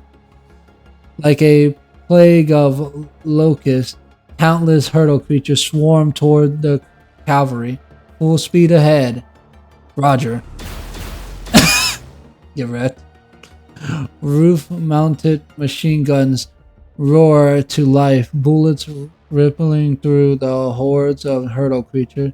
The three transport vehicles lunge forward, tires grinding through the gore and shattering limbs as they fight for every inch of ground. As the hurdle creatures grow in number, Grey Raven leaps into the fray and begins to eliminate the enemies. The battle rages on, and now your group has uncovered half of the distance into the Babel Tower. We can't keep this up. We're running low on ammo. This is as far as we can go. The three vehicles grind to a halt, immobilized. Endless waves of hurdle creatures swarm toward you, cutting off any path to the Babel Tower. Support force, you can evacuate from here. You turn and look at your companion, slicing through the horde, and shout, "Everyone else, prepare to break through. We need a path." Lee, get ready for maximum power output. No need for that. Just stay behind me. Virgil, time to show them what we're made of. You don't get to order me around. Fierce winds howl, bellowing their codes, as Dante and Virgil stand side by side, unshooken. I alone am enough to handle this situation. I'm not letting you have all the fun for yourself. Try to keep up if you can. I won't wait for you. Feeling conflicted. Let's see who makes it to the tower's gates first. Red and blue particles twirl, spiraling around the two half-demons.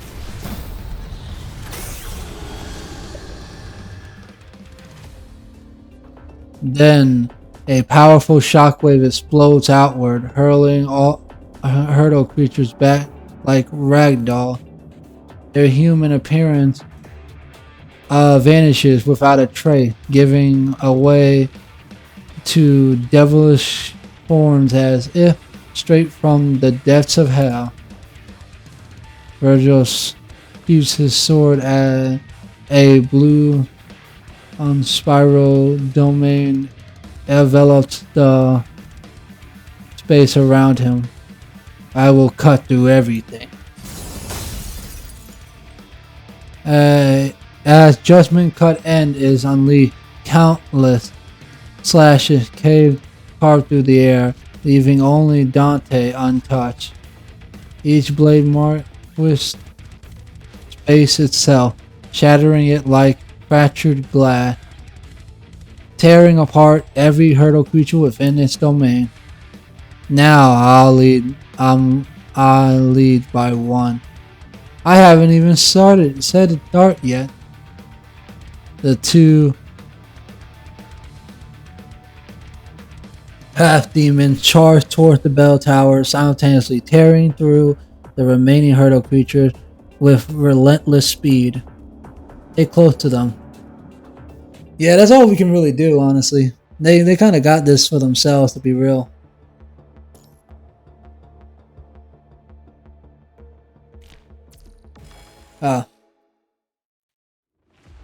And that wasn't so tough after all. Thanks to Dante and Virgil overwhelming power in their transformation state, the group arrived safely to the foot of the Bay Bell Tower. Commandant, the hurdle creature's attack is weakening. There appears to be some kind of mysterious barrier before the tower. The hurdle creatures grow eerily still, their attacks ceasing entirely as if bound by some unseen command. Their attacks have stopped. It is because there's no need to continue. An open invitation. Very confident of the mirror demon. The path ahead won't be an easy one, it seems. Ridiculous. The towering gates of the Bay Bell stand wide open. A gaping maw, demonic and foreboding, as though inviting the guests to step into the abyss. Dante stretches leisurely on the spot, speaking with effortless confidence. Either way, moving forward is our only meaningful option. Don't think anyone here wants to turn back and swap more of those pesky bats, right? Bug extermination can be a real buzzkill. With that, Dante shrugs his shoulders and takes the lead through the gateway.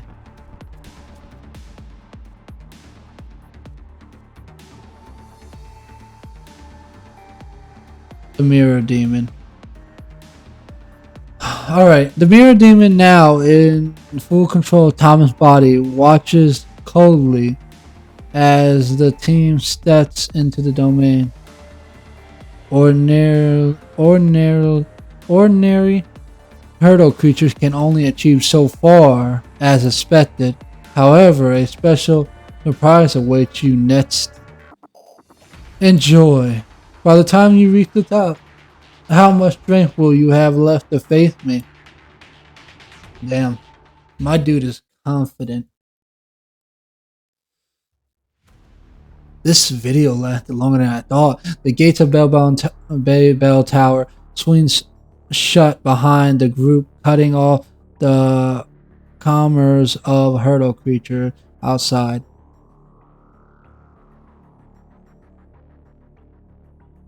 Wow. At least a sliver of daylight vanished. At the least sliver of daylight vanishes. At the last sliver of daylight vanishes, the interior is left in near darkness, illuminated only by an eerie flicker of candlelight and the dim colored glow of art stilled glass windows. Looking around, a hollow chill lingers in the air. Gotta say, the owner of this tower really went all out on their decoration. Decor. The tower of vast circling chamber stretches before you. It primarily lined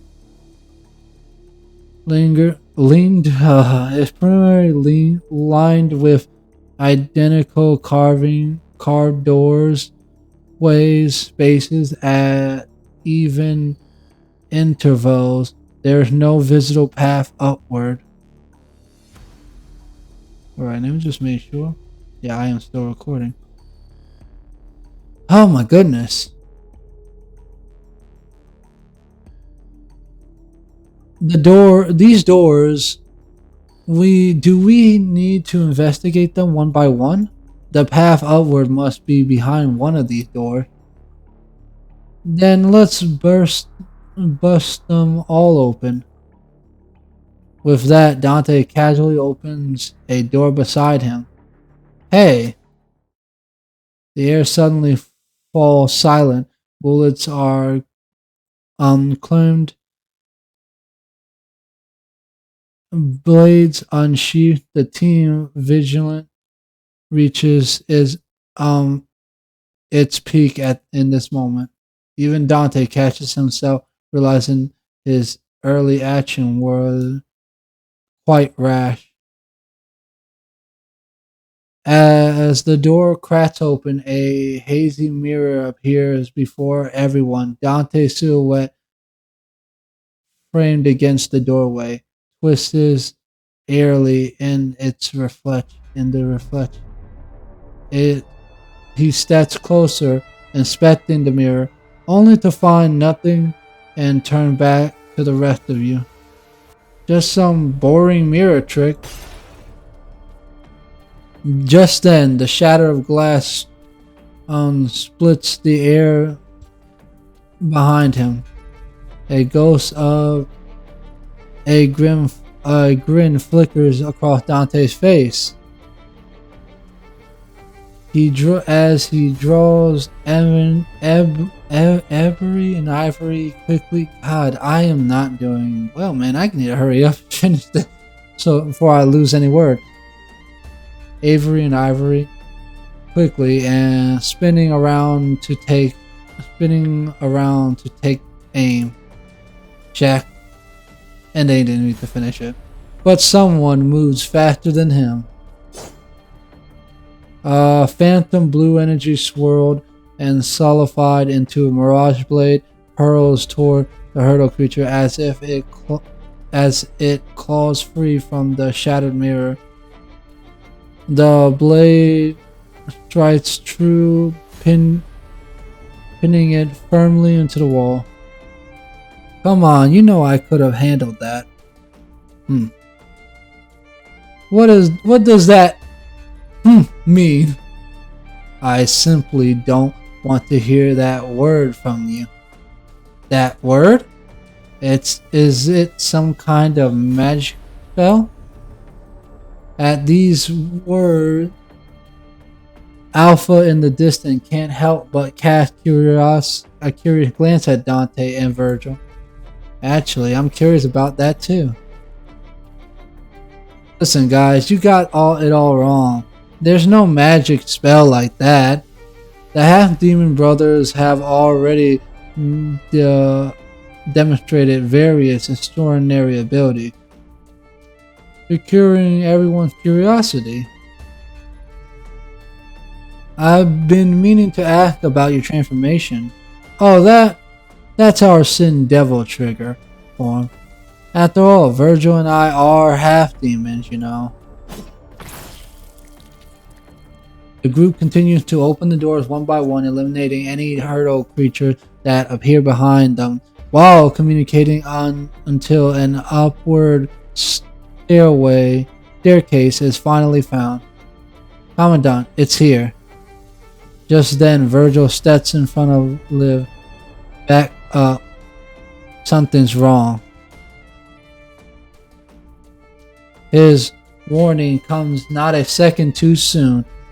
A blood-curdling howl rips through the air, and a blur of black shadow explodes from the cavern, the curved staircase, lingering over with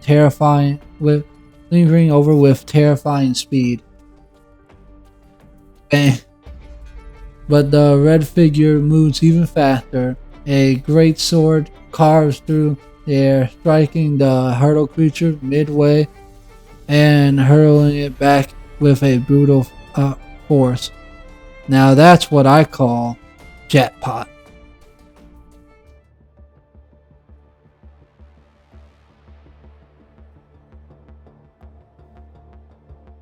That's what I call a jackpot. And now Oh, I'm gonna play with. I forgot we were gonna battle. I thought I was just reading. Find the gate. Wait, hold up. They just did all this. Why am I doing this?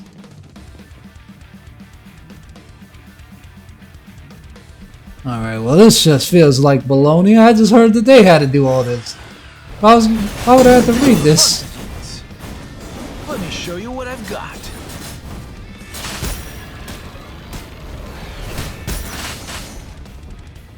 Jackpot. Finish.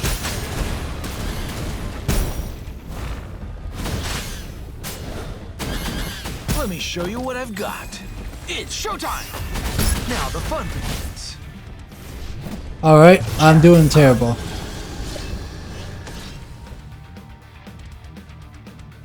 Wait, where are they? Hello?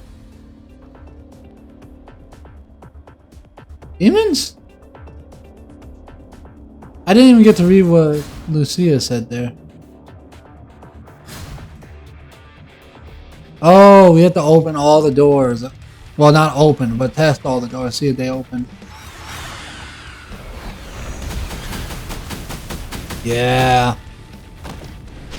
Jackpot.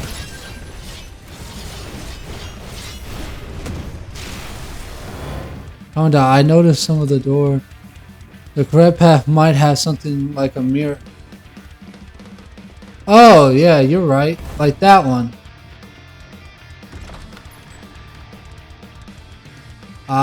You know, honestly, I could have noticed that. I just thought that I had to open all the doors like they did. But I guess those were a different pair of doors they were talking about.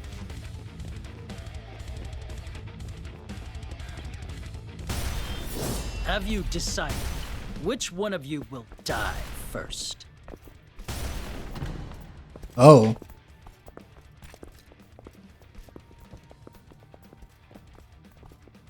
Oh, there's another mirror door. Think I know which one to go through. Oh.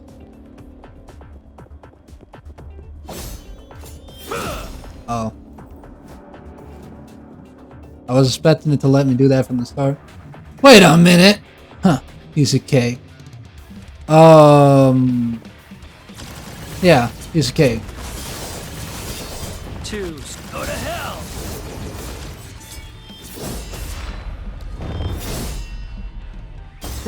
My turn. This is power. Power.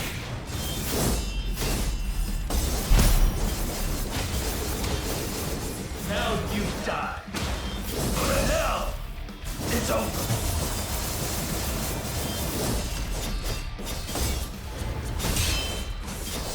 Oh. slow. Too slow. Too slow. You shall Shall die. die.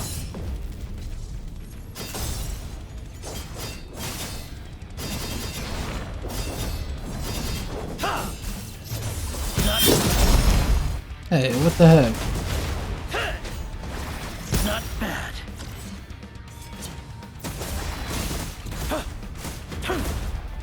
Come on. Not bad. Nope.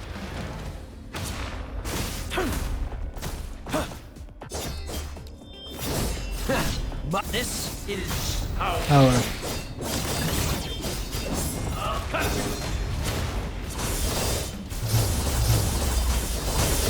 Too slow.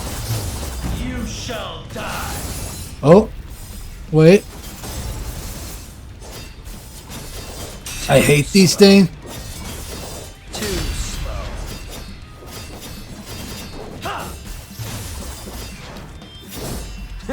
My turn now. Oh. And that was actually not that bad. Obviously, I'm doing terrible though. Because I didn't even realize what door was the right one. That's the last one. Whew. Those bats are such a pain to deal with.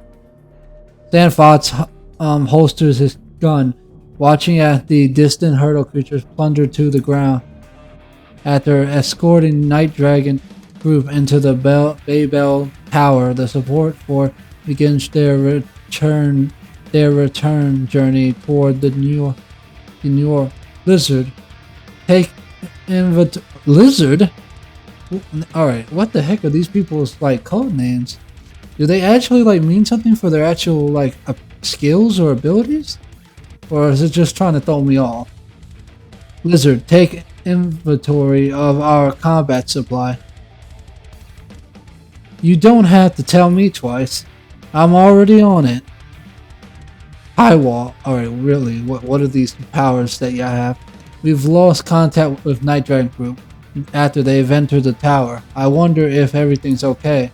They've got it. They got it. Not our job to worry. What the? Or fuck. Probably what he's saying. Why are you shuddering all of a sudden? Shivering all. Those bats are bad.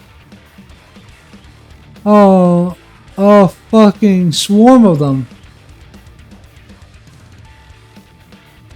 High wall, floor that fucking pedal now. I'm assuming there's a lot of just fucking. I mean, you could have went for down pedal too. I mean, it's not that big of a difference. In the distance, a swarm of black specks emerge from the distance of the Baybell Tower, collaging into a seeping dark cloud. Wow. That devours the sky. The horde of hurdle creatures surge toward the convoy, an unstoppable tide. Damn, that's a lot. Prepare to engage. But everyone present knows the truth. Against such numbers, survival is nearly impossible. Oh, damn. Alright. Yeah, I can do it. I believe in ya. Yet, as the shadow looms closer, the bullets tear through the swarm. The support force members begin to notice something off. What is it? They're not coming after us. Yeah, they're probably going after her. The swarm of hurdle creatures swoop past the convoy, flying straight toward the horizon. That direction is New Oakland. Oh, contact the boss now. Yeah, you might want to do that.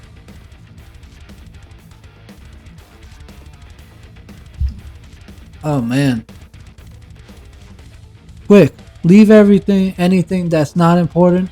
Elders, children, and other non-combatants, get in the car first. Where are the other task force members? Mayor Matt watches the townspeople evacuate in panic. his brow deeply furrowed. I hope there's still time for everyone.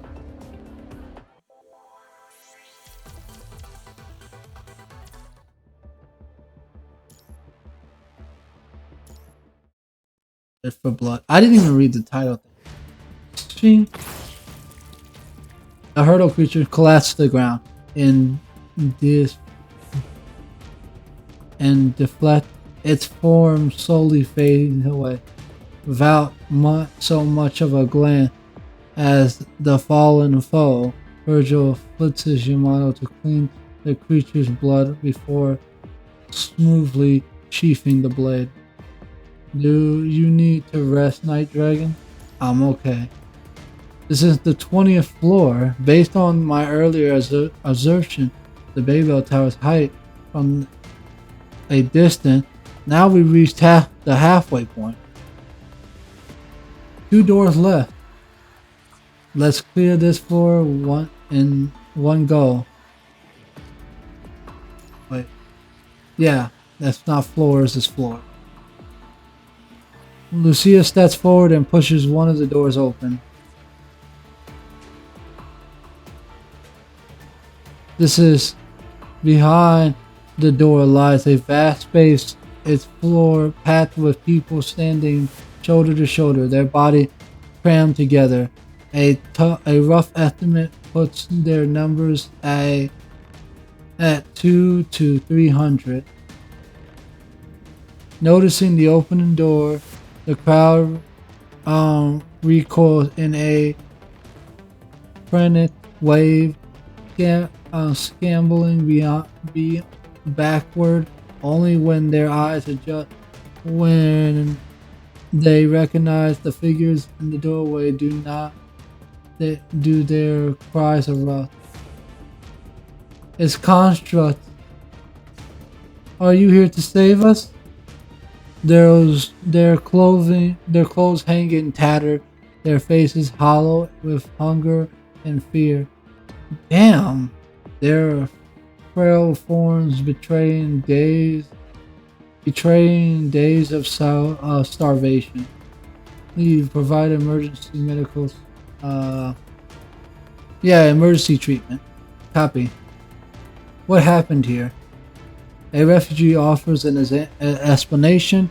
His body frail and weakened. We're residents from conservation area. Those bats captured us and brought us here. That man in the white coat, lab coat, no, he's no man. He's a demon. Once I saw wings growing out of his body. Calm down, you're safe now. He comes here regularly to take people and drains them dry only after killing 20 or more. And then he mixes his own blood with the red tide, turning it into these bat things. Alpha approaches you from the side and speaks in a hushed voice. There's a pool formed of red tide inside. It must be where the mirror demon breeds those hurdle creatures. No wonder those bats stink like demons. They're barely holding on, and most are showing symptoms of punishing virus infection from going without a serum injection for too long. They need to return to a conservation area for treatment, but they can't leave on their own. So, should we leave them behind? We can't battle the mirror demon while escorting all these people. The kidnapped residents fell silent, realizing the upcoming conversation will determine their fate. Hundreds of passers-by are fixed on you. A young child, overwhelmed by a heavy silence, lets out a choked sob, only for the mother to swiftly slam her hand over the child. We can't lead them, man. I'm just feeling sad now. Lucia, Lee, and Leva, I'll have you evacuate. I'll leave the evacuation to you. Dante, Virgil, Alpha, and I will press forward upstairs.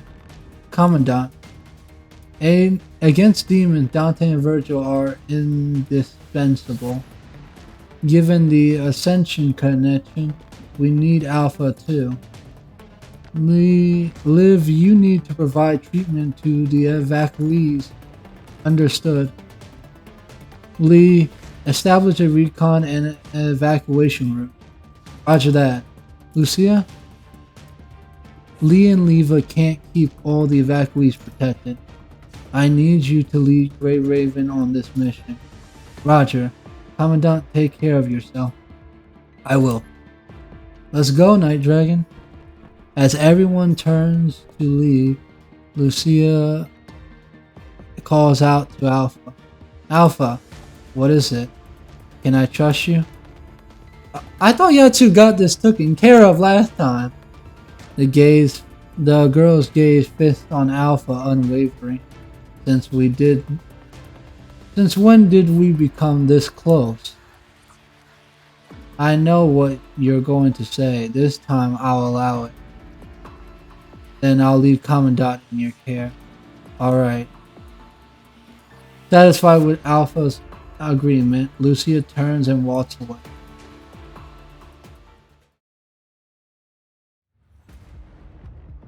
New Oakland? The hurdle creature's assault has been ongoing for some time.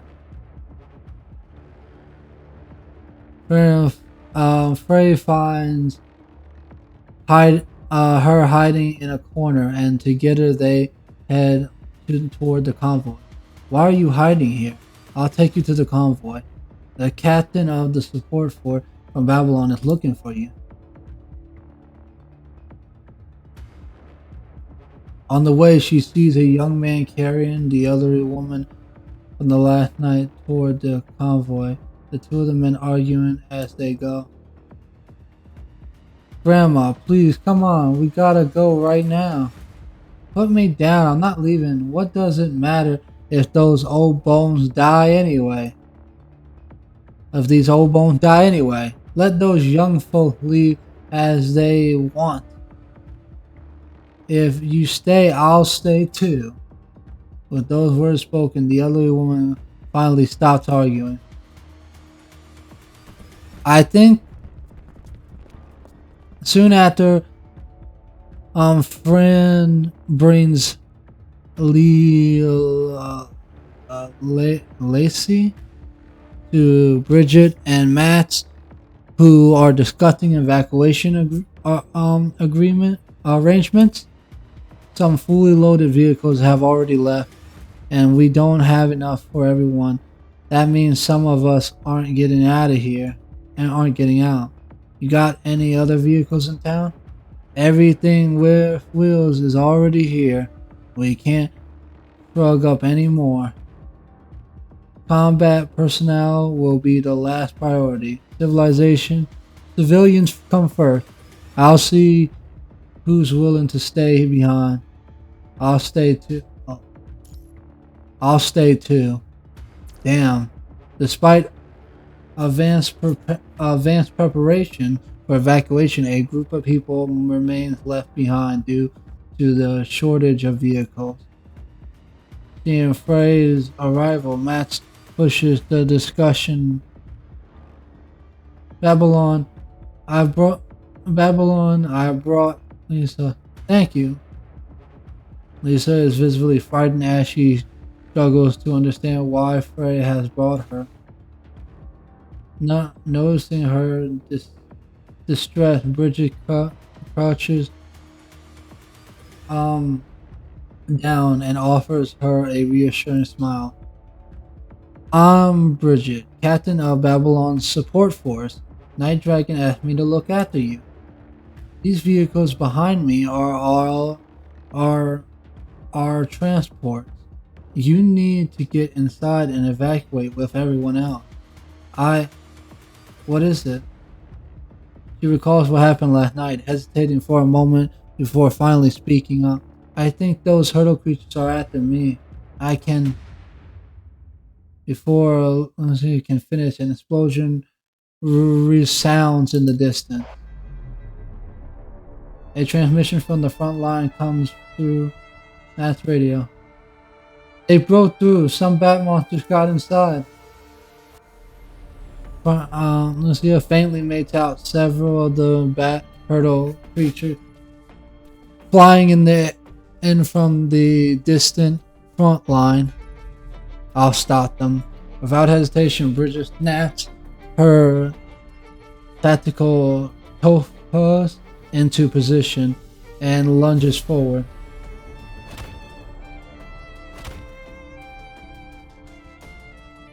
The hurdle creatures this time are much stronger. Faced with numerous enemies, Bridget manages to hold her own against the onslaught, yet struggles to eliminate them quickly. Then a new alarm comes from another part of the front line. Another wave of hurdle creatures have breached the defenses, flooding into the town. The buildings crumble like sand castles under their relentless assault. The tranquil haven of last night, now a living hell, watches the scene unfold, her heart twisting with unbearable agony. No, get away from here. Gunshots. Damn. Gunshots erupt nearby. Before anyone noticed, several hurdle creatures had crept dangerously close. Let's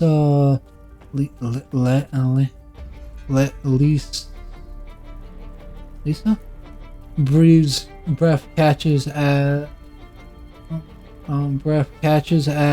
the young man throws himself between his grandmother and a looming threat, but it's still not enough. A hurdle creature lunges from the blind spot, crouching toward the elderly woman in his arms. No!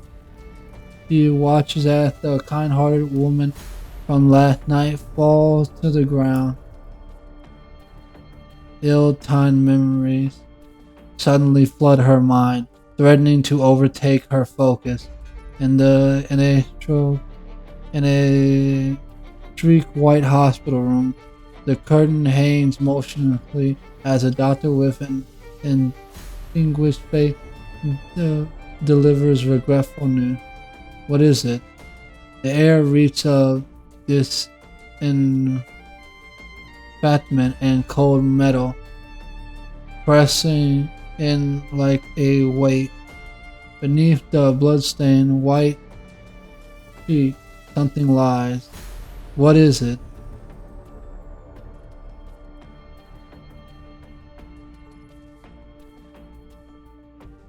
A trembling hand of a middle-aged person enters her view, fingers twitching toward the fabric, trying to lift away the white cover.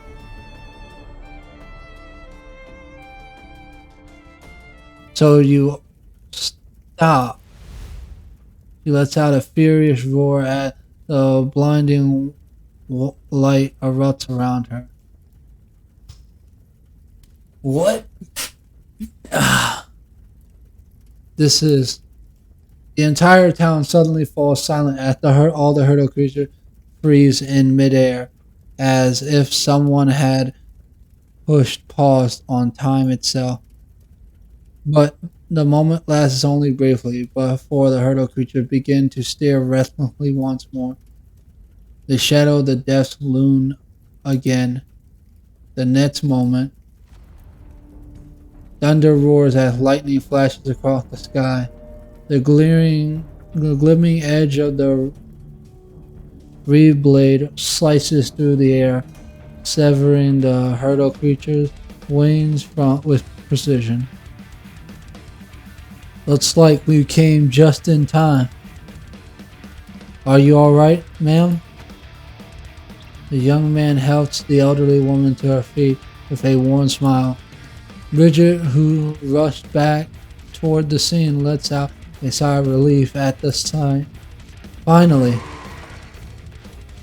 Oh, I get it! Because his ability they had. There's a lot of stuff I gotta keep reading into. In the distance, a transport vehicle slowly comes to an halt as several figures step out. Whoa. I didn't know. Alright, I definitely don't know all these people. This is gonna be a problem. Playing the hero again? Babel, Bam, is reinforcements and reinforce the front line. Salmon, take Dark Iris with them. Bridget, update me on the evacuation status. And are you the Lucia mentioned in the report?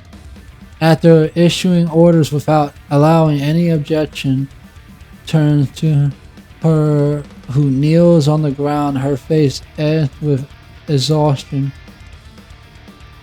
Recalling the flash of white light from earlier. Oh. Yeah. The lab? Alright, let's do this.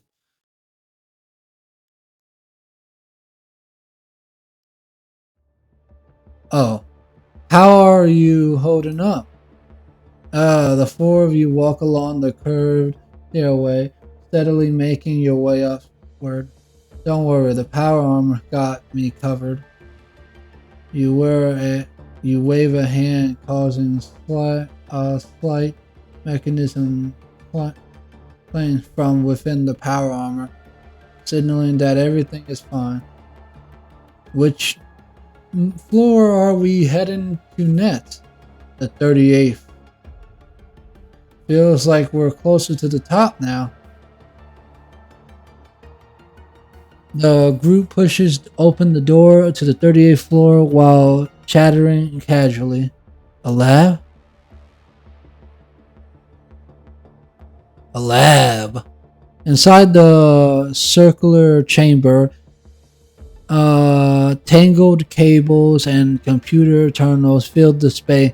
At its heart, a cylinder device stands as crimson crystals formed from the punishing virus creep outward, while data is still displayed on some of the screen.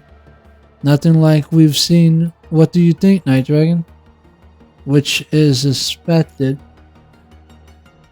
Based on intel you gathered, Thomas was conducting space-time research, which would require a dedicated facility. The mirror demon isn't likely to change its layer, so this tower was most likely constructed by modifying the original lavatory. This is where Thomas conducted his experiments. Where everything started. I need to back up Thomas' data while we're here. It will help you return to your world. Then we'll wait for you to finish the backup. The mirror demon won't just stand by and watch while we gather information. Which means someone's got ahead. Hearing this, Virgil turns and opens a large door, heading up without a backward glance, not one to be left behind. Dante strides after him. Well, looks like we're up. As the two half-demons disappear into the shadows, only you and Alpha remain in the eerie laboratory. Aren't you going with them? You lean forward to insert the storage device into the lab computer, asking in a hushed voice. I promise, Lucia, I take care of you. After those words, silence filled the room. The Sons of Sparta soon reached the next floor. This floor lurks the familiar ring of doors. Instead, it opens into a vast dome chamber with a single passage leading upward. At the heart of the space stands a hurdle creature. Its presence radiates menace, and more powerful than anyone they have encountered before. Things are getting interesting. That it is, Virgil. That it is.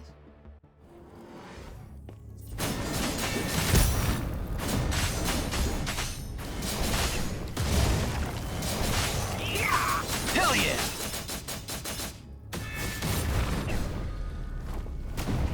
Go back to hell! Shall we dance? Oh, Go back! Shall we dance? Hell yeah! alright, come on.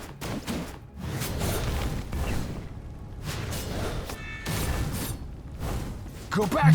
Shall we dance? Now the fun begins. Hell yeah! Let me show you what raining bullets.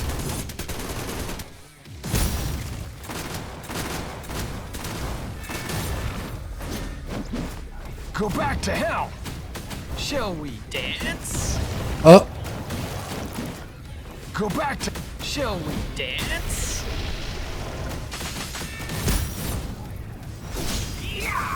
Hell yeah! Go to hell! oh. Not bad. This is how to I'll cut you. Go to hell. You shall die. Ooh.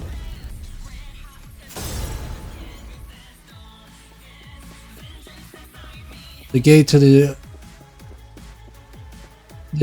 is open. Head to the top of the tower. Oh, that's it?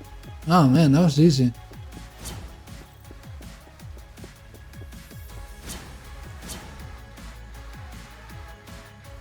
Oh, that was easy.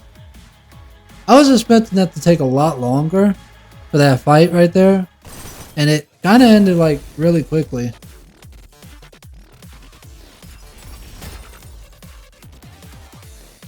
Yeah, see, that was a lot quicker than all the other fights.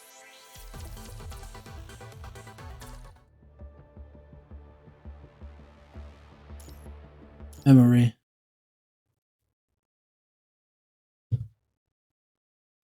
Man, I cannot believe how long I've been doing this. Alright, we gotta hurry up and end it. New Oakland.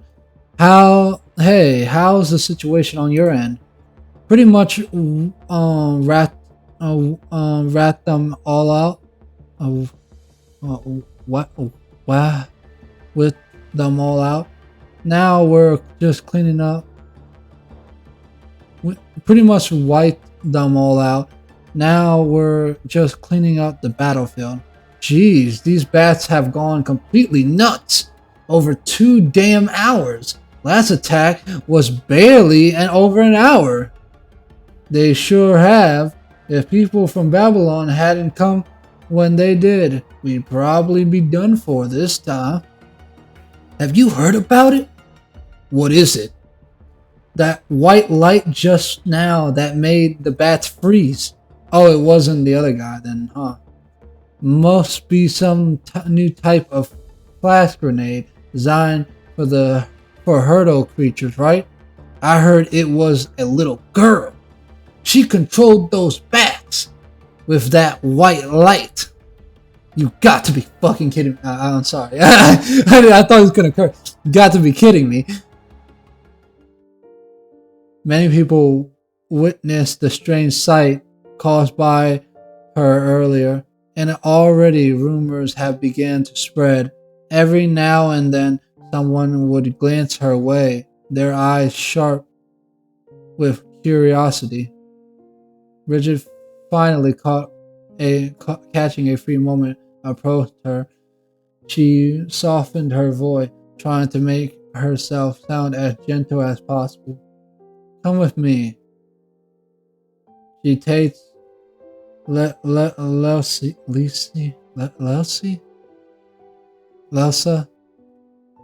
hand and leads her to a nearby room. I cannot get this name for the life of me.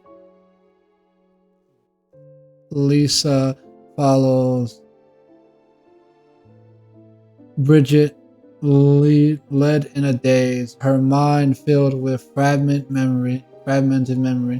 The razor-shaped fragments of memories reappear in the rush and rush to the coast of reality with the waves. A man in a white lab coat approaches quietly, his movements stiff, his words trapped in his throat. I heard about what happened. Everyone in the project team is worried about you. The department has approved some time off for you. You can come back once you're feeling better. Sorry, I shouldn't keep talking about work. It's just take some rest. Blah blah blah blah. Take some time. Take some rest.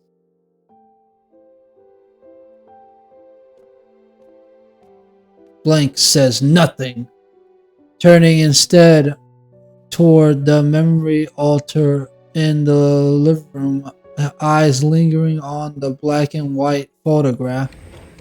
Outside, the doorbell rings a few times before falling silent. Then comes the soft click of the door unlocking, the fingerprint reader granting entry. Blank, sorry for coming uninvited. I just wanted to make sure my friend was safe. It's been 3 months. It's time to... What? Can you hear me, Leslie? The question pulls Leslie back to reality. She glares around, taking in her surroundings. She indoors now, with Bridget beside her, the one who led her inside. At the center of the room, a woman with a commanding presence sits at the table, while next to her, a frail-looking man.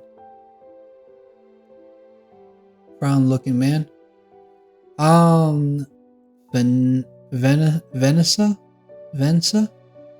It can't be Vanessa. I don't know what that is. Urgrant Commandant from Babylon. This is Salmon, the Dark Aris Commandant. Wait, you two are different commandants? I'm sorry, but commandants? Multiple of them? Damn. So do y'all always work together, or is y'all just like the main like support group when things go awry? I'll figure out another time. Anyway, looks like you're able to communicate now. Tell me the details about that white light from before. What connection do you have with the hurdle creature? The face still shows traces of disorientation. I'm not really sure. It's gotta be Vanessa. Vanessa gazed lots onto these Lelsie? Her face unreadable for so long that Lelsie can't help but feel an intense interrogation coming next. But Vanessa simply pulls out a terminal and activates a comms projection revealing the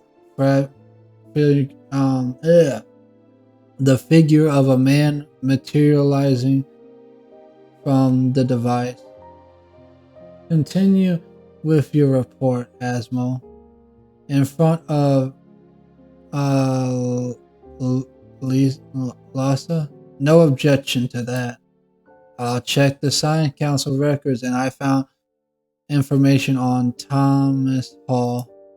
Thomas Hall is a former member of the Science Council, Section 2, under the mentorship of Miss Valentina.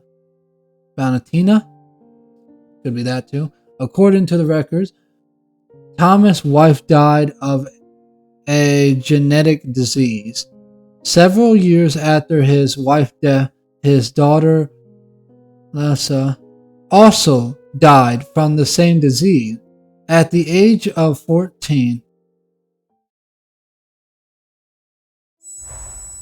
the present white curtains of the hospital room resurfaced in our mind, accompanied by a searing headache.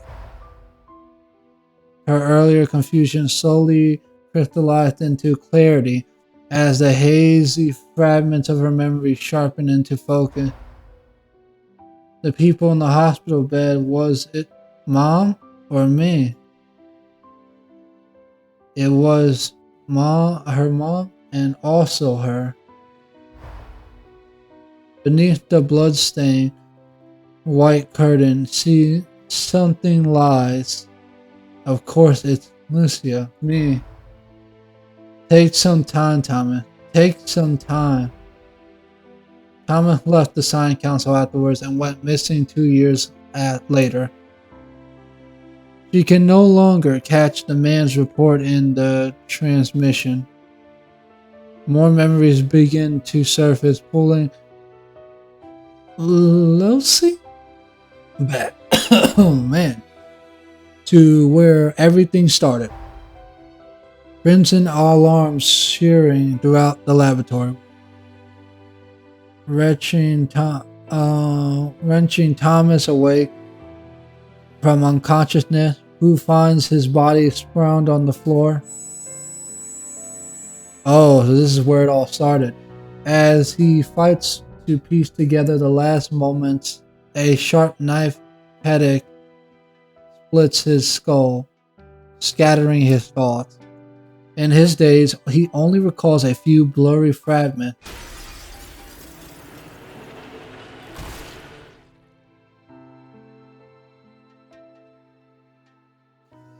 A space spluttering glass, a deafening explosion, and then a demon emerged from the fragment bay.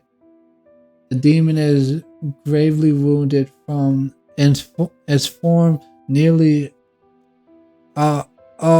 obliterated, and what's left is generally disbandable. A mirror slits from the demon's body, cracking down in the middle. With its last desperate effort, the demon drives its core into the only human nearby, Thomas. The instant the mirror touches him, it erupts into two pieces, one half clattering to the ground. Thomas' body ride by the explosion impact is equally in critical condition. Darkness creeps in, but before it swallows him whole, his fading mind conjures one final thought: his daughter. Then, amid a blinding flash of white light, the fallen mirror shard transforms into Lucy form. I remember now. I'm a demon born from my father's obsession. Yeah, I mean, that's what I thought. The mirror's demon come true. The mirror's demon's true form is the mirror inside its body. It shattered into two pieces when it came to this world. One piece holds the mirror demon's consciousness, which possessed my father. The other half is me. Now that's unexpected. To be honest, I never expected things would turn out this way. Things are getting complicated. What should we do now? Let's wait until Night Dragon returns from the Baybell Tower. I recall the Commandant mentioned an expert who handles these situations in a report. The Baybell Tower. Let's see, expression suddenly hardens, resolve flashing in her eyes. I need to go to the Baybell Tower. Now, not the time for you to be willful. You don't understand. There's a connection between the two mirror shard. As long as I exist, the other half of the mirror won't disappear, which means the mirror demon can't be defeated. That's why I need to go to Baybell Tower to see my father. We need to have a private discussion. Go outside and wait for now. Okay. She turns and leaves the room. As the wooden door creaks and shuts behind her, a hushed debate erupts inside. I don't agree with letting her go to Baybell Tower, but she mentioned the connection between the two mirror shards. If our goal is to defeat the mirror demon, sending her to the Baybell Tower is an essential step. That's just her one-sided claim.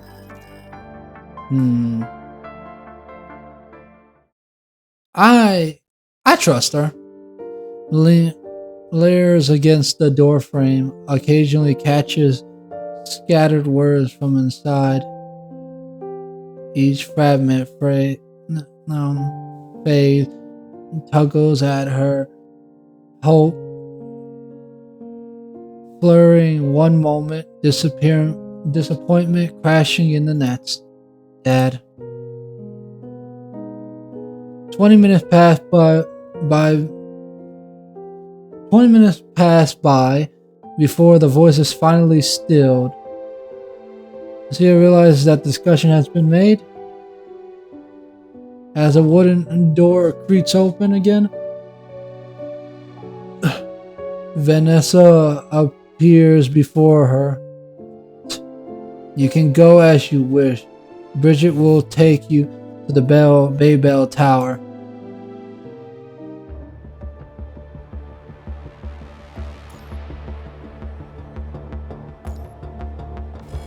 Alright, let's get this started. Baybell Tower. 39th floor. Man. Alright. One more minute. If they don't show up, we're going without them. Dante and Virgil stand idly on the Baybell Tower, 39th floor.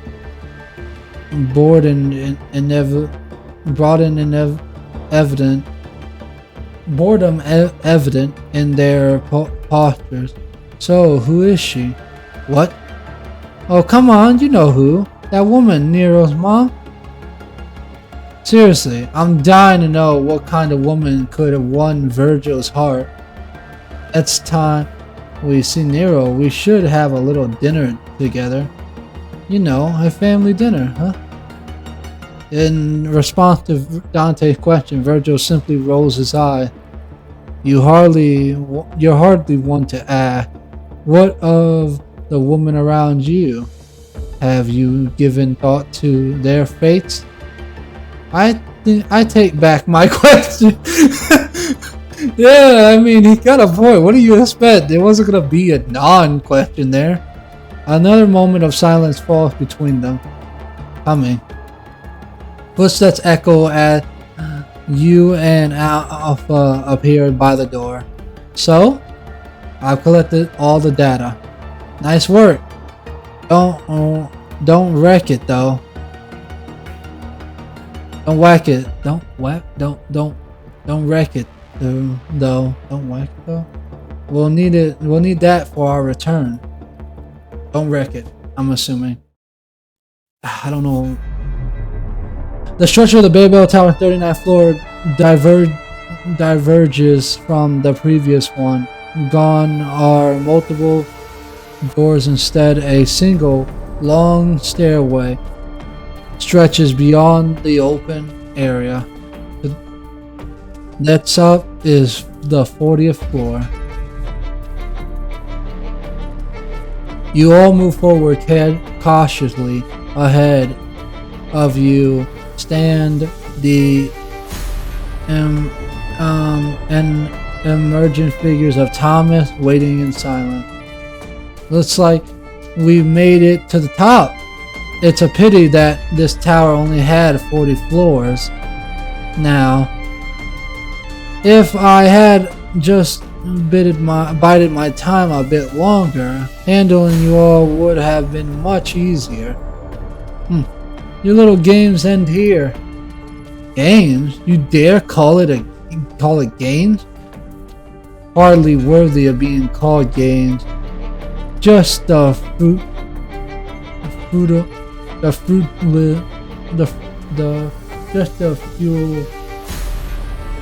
futile thrashing of the past. A past. Oh, let me see. The big blue one. Shamefully defeated by a demon, the demon emperor Mundus, and the red little brother.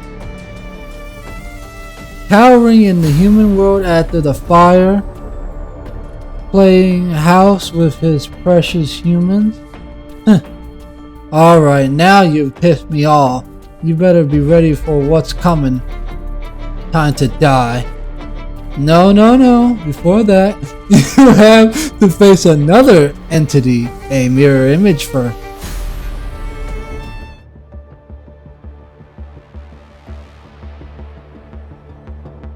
Alright. I mean, I'm cool with that.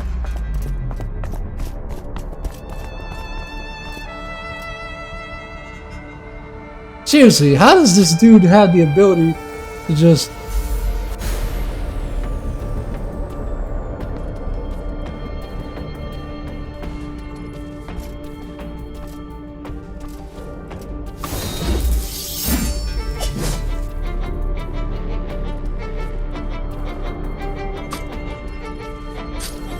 Oh?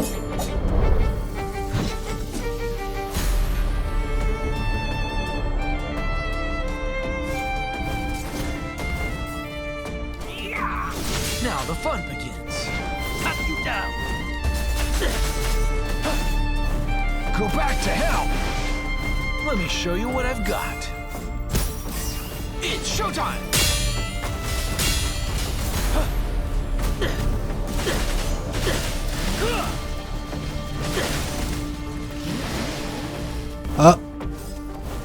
Now the fun begins.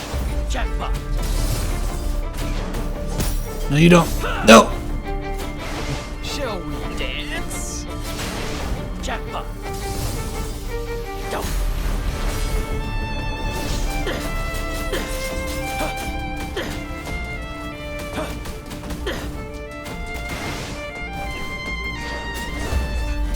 Now the fun begins. Oh! Come on.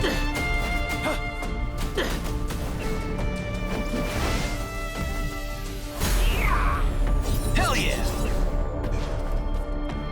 Jackpot. Two's. Adios. Cut you down.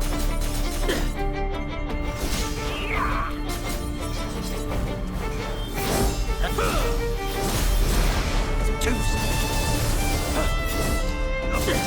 Alright. My turn now. That's this is how. Cut you down. A mirror reflection. I hope you offer some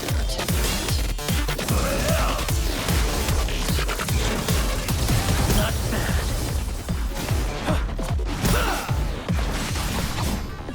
Jackpot. Jackpot. Ooh. Jackpot.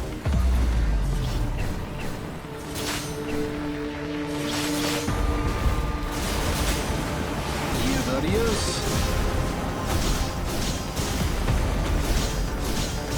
Now the fun begins. Let me show you what I've got. Take this! Oop. This is power.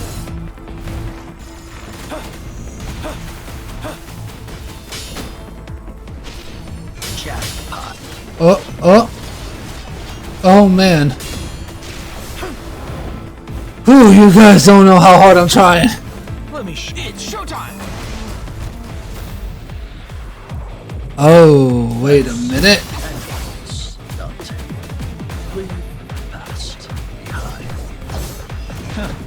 I didn't really feel like talking anyway. Man, I'm old. Yep. Yep. Go to hell. This is power. You shall die.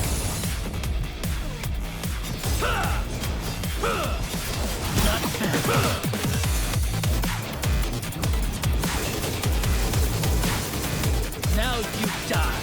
Not today, buddy. Get back down. Oh man.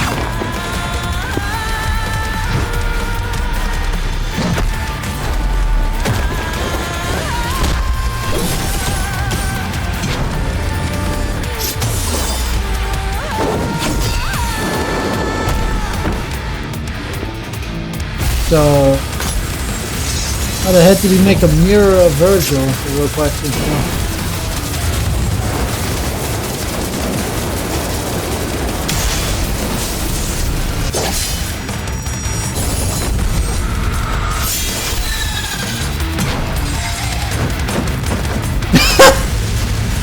No way, bro.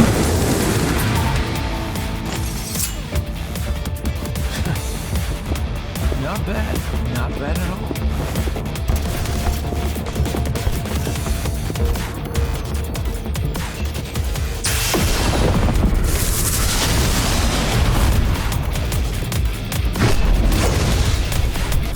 It's still alive?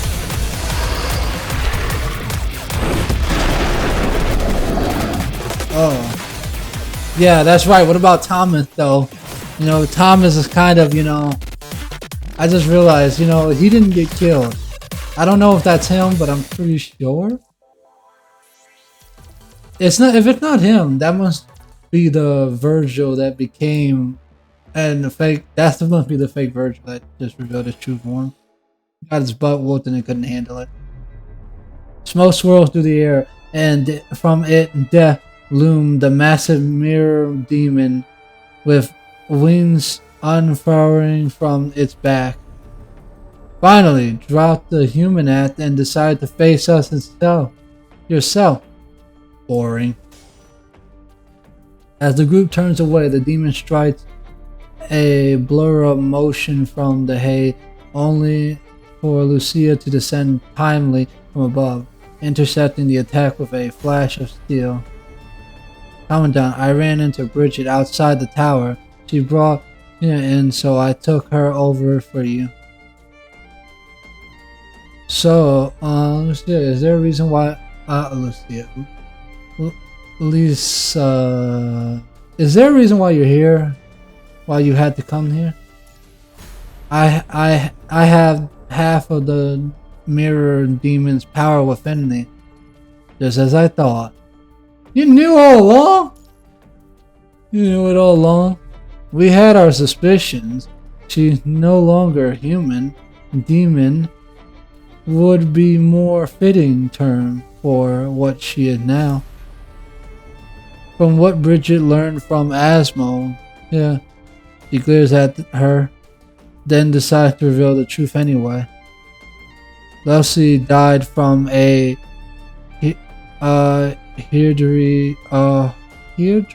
what the heck is this word? Disease several years ago. Just like her mother. I exist because of my dad's accession. Without my help, you won't be able to defeat the mirror demon. What about you? What will happen to you if we accept your help? We'll talk about it later. Dante Virgil, can you separate the demon from Thomas? Possibly. Yamato holds the power to sever man from demon. I will attempt it. Then let's the battle begin.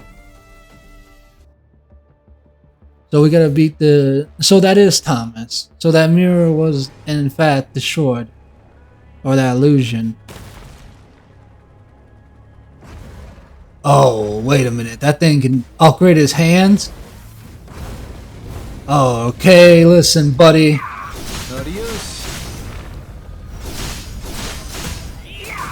Hell yeah!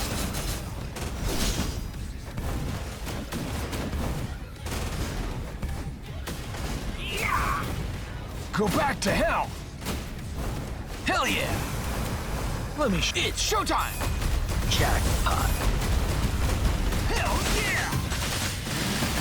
Yeah. Now the fun begins.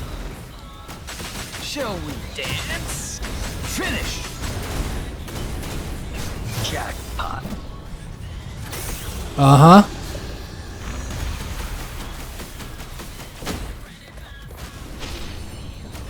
Yep. That's what I thought. You're not gonna kill me like that, dude. Have you decided which one of Go to hell! It's over. this is how? You know,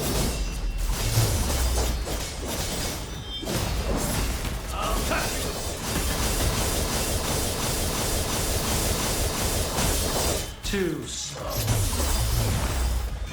Go to hell! It's over. Not bad. Not bad. what the? Alright, he had a secondary explosion with. I feel like this ball should be added for sure. I would like to take him on one-on-one. Now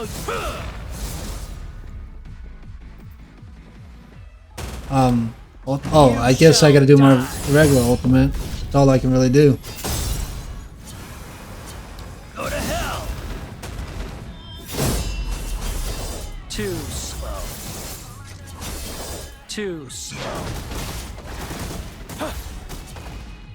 Not bad.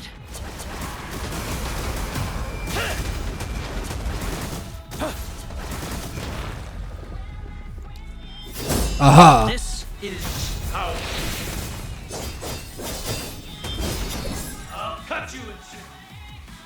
Oh, we did it. Game?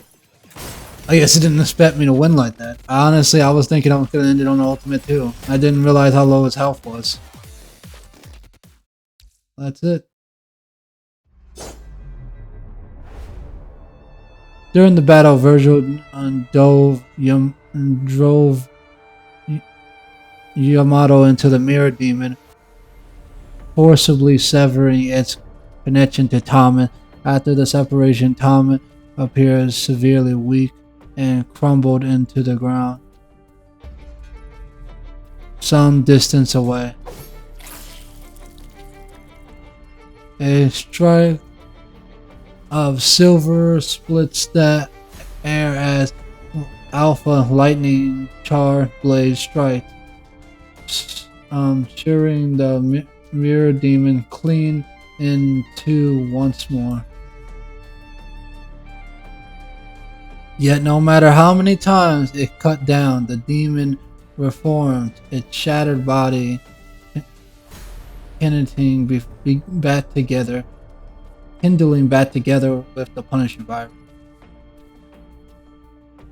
Undeterred by the response by its repeated defeats, the mirror demon focus remains unshaken, its gaze locked onto Thomas not far away. Why do you defy me? The punishing virus, the power of a demon, both bend to my will. With my power and your knowledge, we could go to another world. We could share the same crown. ruling as the king of the demon world together. We could conquer the human world and many more beyond it, all just for one inconsequential price, that girl. She's not even your own flesh and blood, nothing but an illusion created by your obsession. Why? Thomas remained silent, only gazing at the girl behind you with clouded eyes. Father, look, you've been yapping away non-stop. It's getting really annoying. Dante's eyes burn with fury. No one has ever seen from him before. Not everything needs an explanation. What you think parents wouldn't protect their own kids? Bullets charged with the half-demon's fury blast forth from Emery and Ivory. Their relentless barrage slamming into the mirror demon and driving it stumbling backward. Virgil moves like a phantom, his form flickering behind the mirror demon in an instant.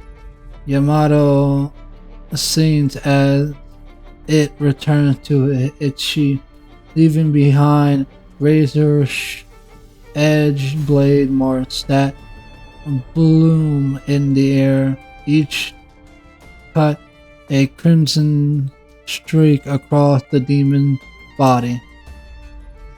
Though Virgil's face betrays no emotion, Alpha senses the storm beneath his icy calm, a quiet yet equally seeping fury. A momentary calm settled over the tower summit as the mirror demon's body collapses to the ground. Is it over? No, it's not. No, not yet. The crimson punishing virus stirs, swirling in the air as if summoned. It floats down toward the mirror demon on the ground, slowly mending its wounds. You can't kill me. My will cannot dissipate as long as the other half of the mirror lives. Meanwhile, the punishing virus mends my body. Now I am both demon and agent. What does it matter if you're sons of Sparta? I am immortal. Then we'll just have to cut you down until you can't get back up. Alpha left hands flash with red as she points at the mirror demon from afar, but the red punishing virus continues unabrupt. No, it's not working. So the situation reaches a stalemate. Irritating pest. No. The girl who had been silent for a long time steps out from behind you. Isa, she turns to meet your gaze, her eyes soft and gentle. It's okay. Leslie's determination burns unyielding, but everyone present knows there's that no force in this world could stop her now. With deliberate steps, she moves past Dante and Virgil, her gaze locked on Thomas, who is sprawled helplessly on the ground. As if realizing what he is about to do, the terror washed over Thomas' face. Leslie, no, don't! Dad, I remember everything. When I left the Babel Tower, you told me to experience the beauty of the world and wished that I would live on with hope. I did experience the beautiful things. I met a really cool lady. and a mister who doesn't talk much. It's a bird. I also met a kind old lady in the town. She was so nice to me. Told me about her family and gave me a I don't know what that food is. And everyone in the town is so interesting. They love bonfire parties, and I saw them dancing around the fire. They are all really good people. The lady from the support fort is also very pretty. She promised to teach me how to fight someday. Well, you can't fight if you die. But there is no Sunday anymore. Let me go, Dad. I can't. Oh, man. I've already visited you. Dad, if I stay here too long, Mom will get lonely. As if struck by a sharp blade, Thomas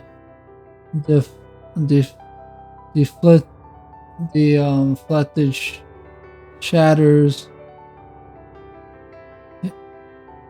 He pulls Lisa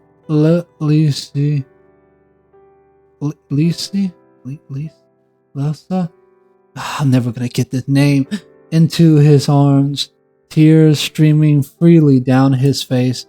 Sorry. A soft white light begins to emanate from her body as Thomas holds her in his arms. This is sad. Don't say sorry. Her voice grows faint, dissolving into the air like mist. Live on with hope and see the world for Mom and me. With a trace of resentment and relief, reassurance and relief, she is gone, and all that remains is Thomas' arm and a half a mirror. Yet before she vanished, you all saw it, the glimmer of tears on her cheek.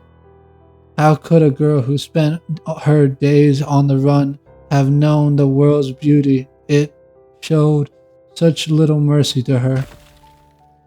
Just as Thomas reached out, touched nearer, pieces cracked, begin to spread across the surface. The man who had lost everything collapsed to his knees, fingers desperately clawing at the empty air, only to feel the last trace of warmth slip through his arms.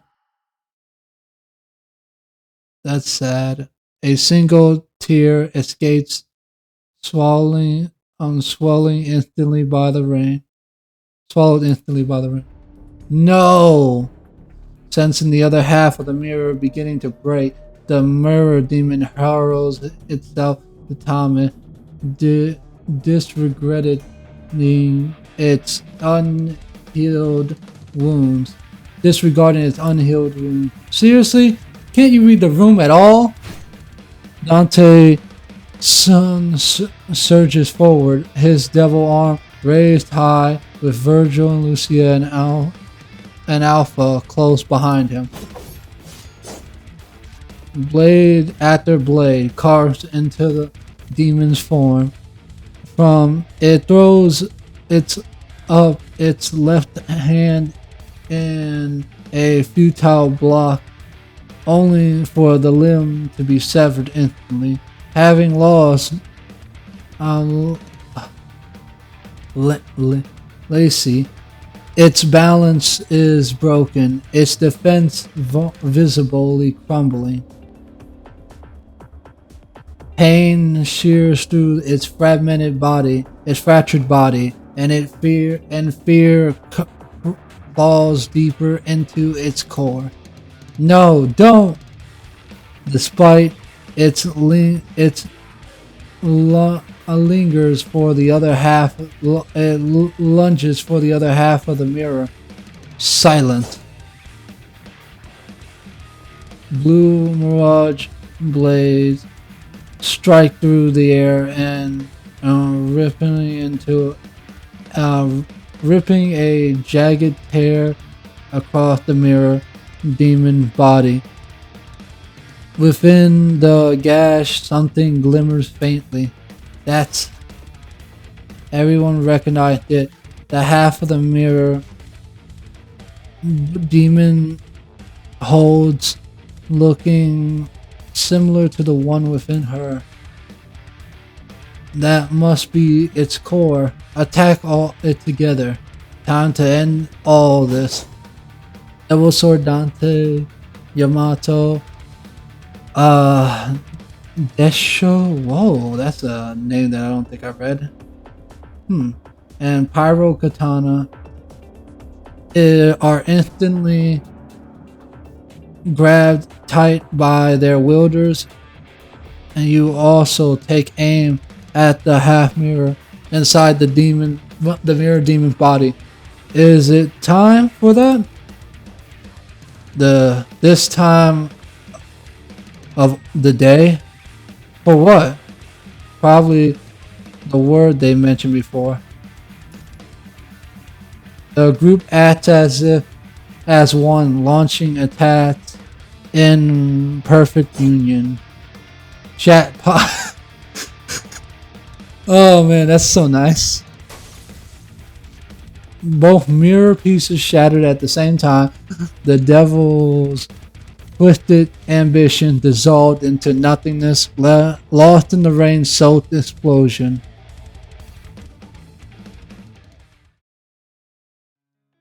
Well, that's it.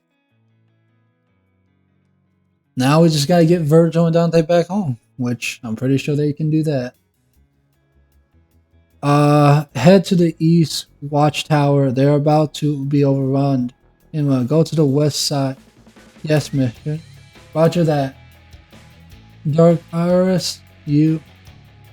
And Vanessa question dies on her lips as her focus snaps to the hurdle creatures ahead. One by one, the creatures scream their last as they plummet from the sky, vanishing without a trace. The battle at the Babel Tower must be over. As the realization strikes her, she immediately recalls her standing order and gives out new commands. Well done.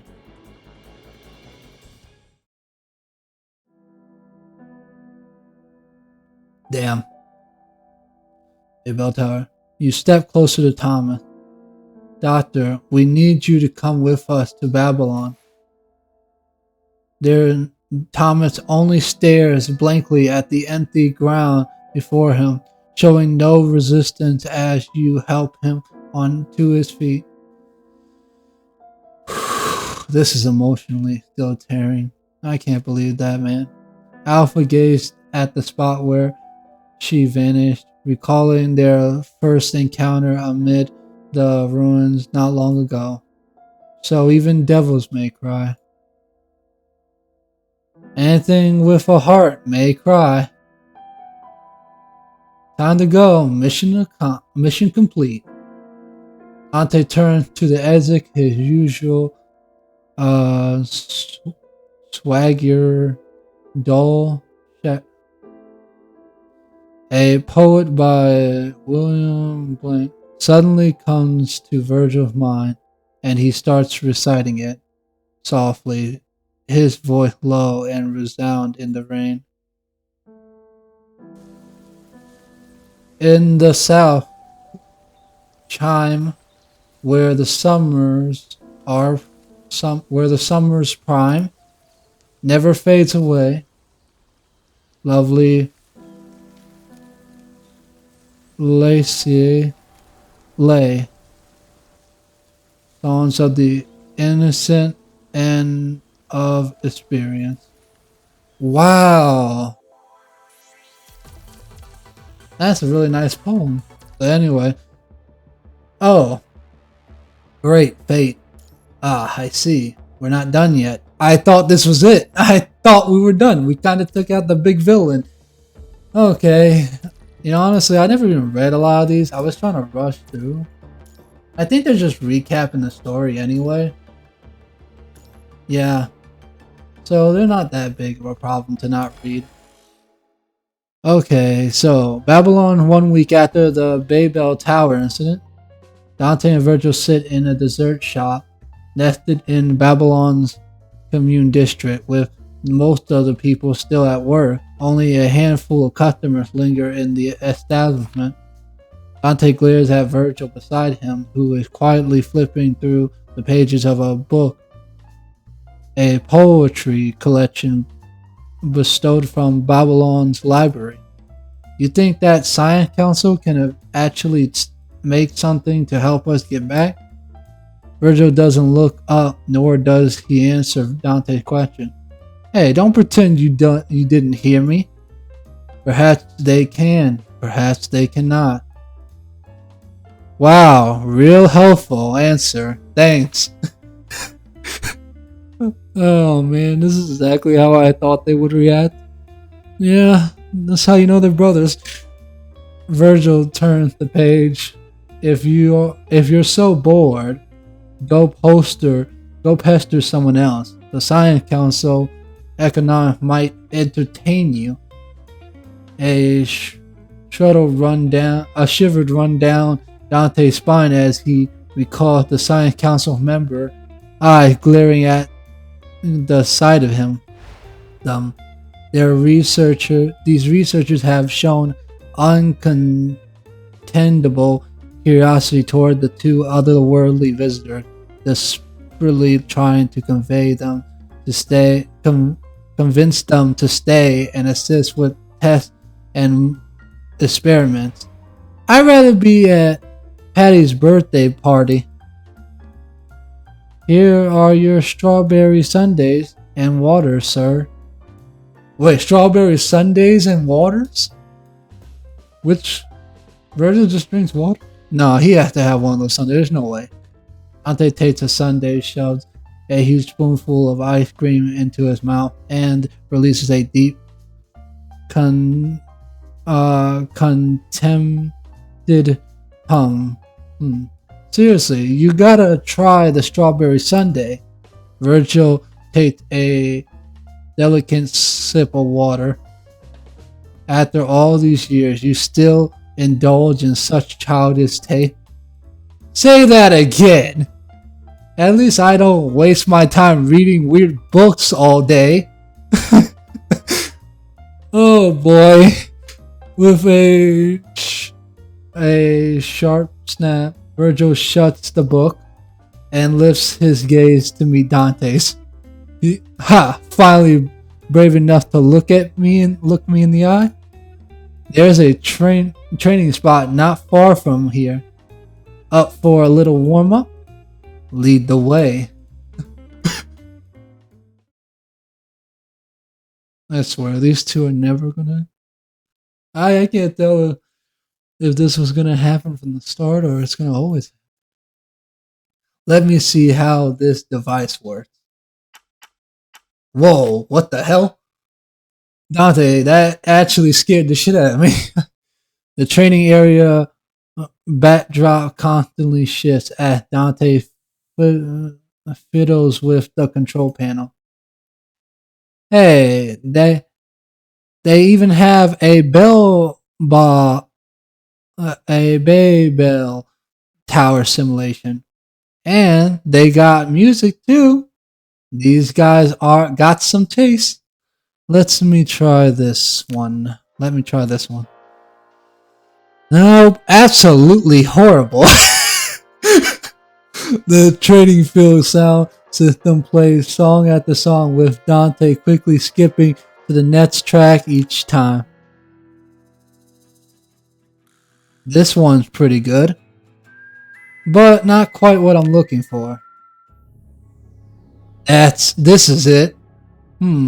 I bet Nero would really dig this song. I waited long enough, Dante. With those words, Virgil surges forward, his right leg uncurving. a graceful arc, a graceful arc through the air. He dives a vicious kick towards Dante's head. Dante whirls around, his arms snapping snapping up to block. Don't be so hasty, Virgil. We got all the time in the world to play. With a flick of his wrist, Dante grabs Virgil's ankle with one hand on. Take this. Planting his foot, he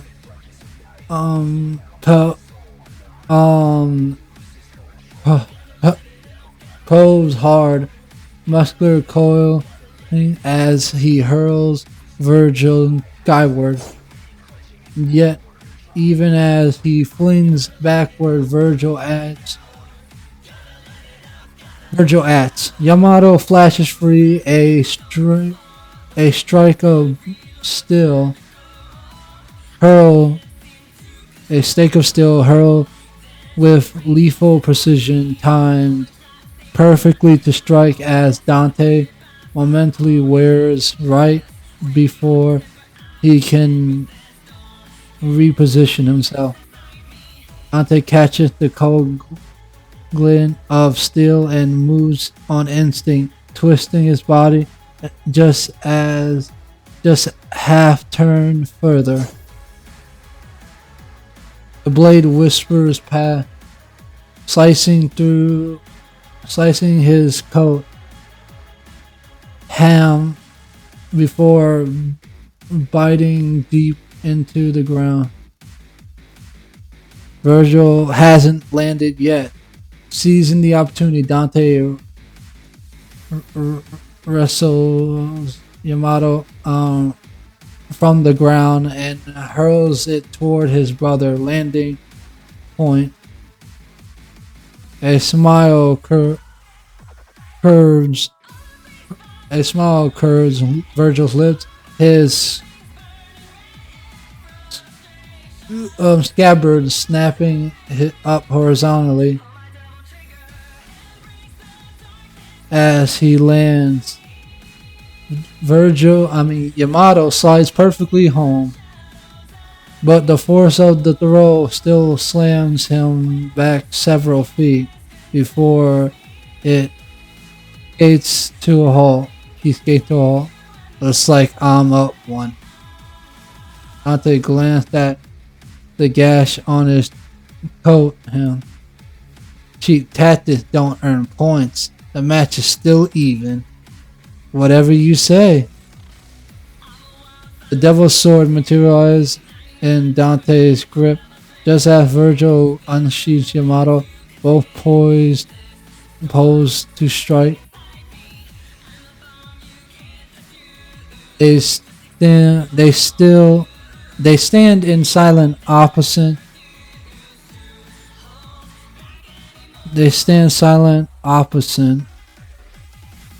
Eyes locked on each other, the world narrowing to the space between them.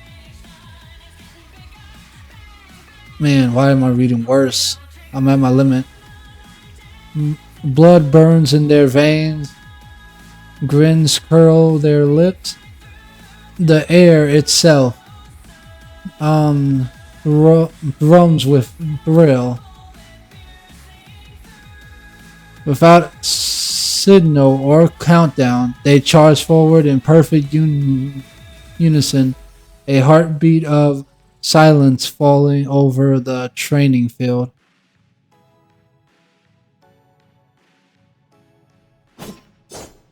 Whoa.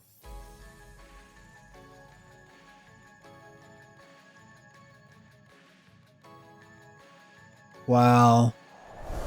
The class detonates like a storm.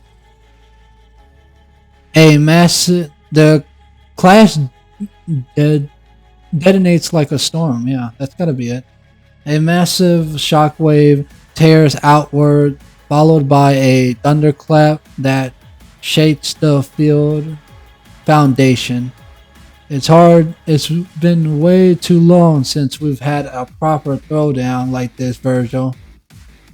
Sparks erupt in a blazing arc where the Devil's Swords meet Yamato, and each strike a declaration of unmatched power. Man, I'm doing worse. I thought I'd be stuck here forever, never seeing you again. Can you imagine that? Utterly boring. That's right, utterly boring. But you came anyway. Guess we're just doomed to keep this class going forever, huh? As if ordered by fate itself. Even in another world, the fight between the Sons of Sparta continues. Their blades carve chaos, steel flashing as blood scatters through the air. From childhood to manhood, from past to present. To see one justice through, one must fight for it. For power, to protect what's important. Their white hair appear dishaved from battle. The same face, the same blood, the same power, the same blood. For a fleeting moment, the twins fell in a daze, each seeing himself in the other. When did their path begin to diverge? Was it during the conflict on the cliff? Or during that fire? Or perhaps even longer ago? You're still so stubborn and just as thoughtless. And you're still wearing that smug look on your face. Smiling bloom alongside blood. Virgil, Dante.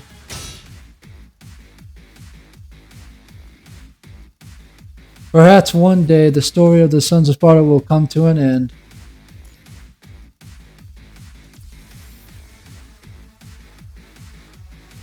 But for now, their legend still endures. It sure does. Well, that was it. Man, what? Oh, yeah, shit, that's right. Fight.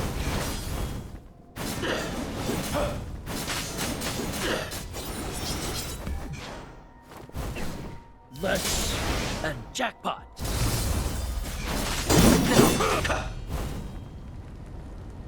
I don't know why. I'm trying to figure out. I didn't really feel like talking anyway. Jackpot.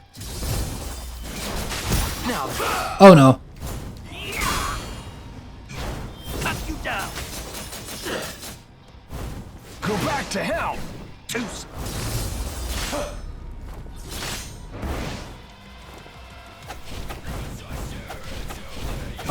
Oh. Now the fun begins.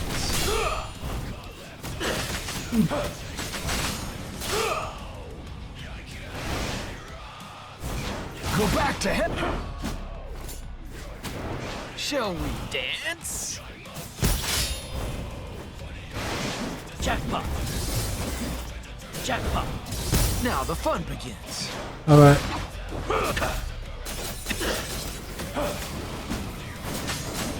Come on. Yes. No. Damn it. Royal Guard. I suck at you and I should have really practiced on that. Take this.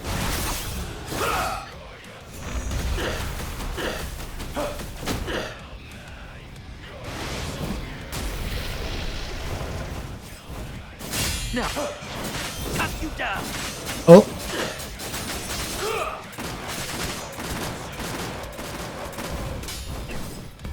raining bullets. Damn it. Jackpot. Go back to hell. Jackpot. Hell yeah. Yeah. That's Uh-oh.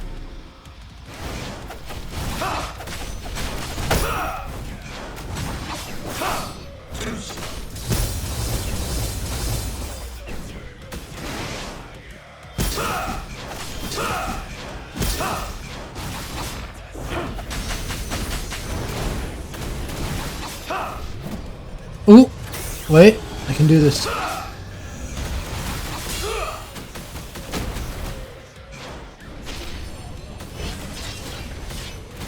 Yes.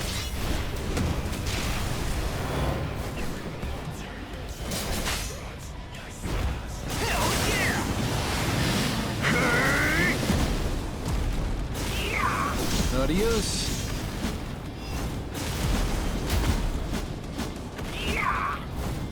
Now the fun begins. Come on. Let me show Oh, you man. what I got. Damn. This is really hard.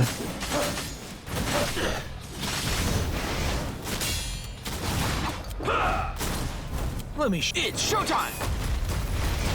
This is power. Oh. I don't. Wait. Hold on a minute. All right. All right.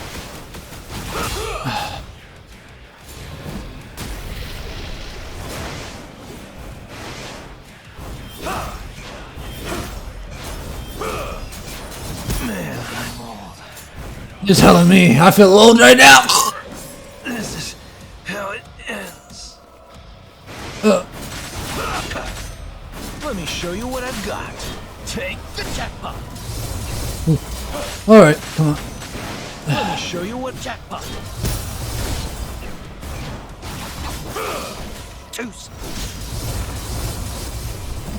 Okay. You need to calm at least a little bit down.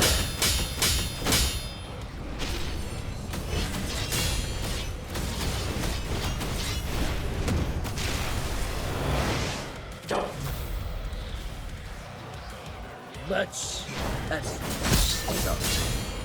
Leave the past behind. I didn't really feel like talking anyway.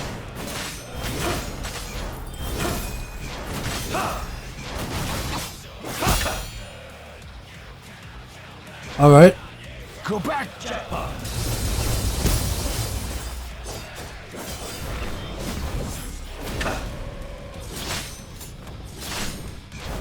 Go back to hell.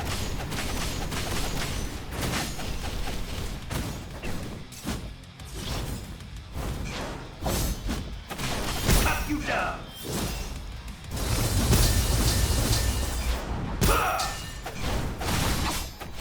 This is power. Toast.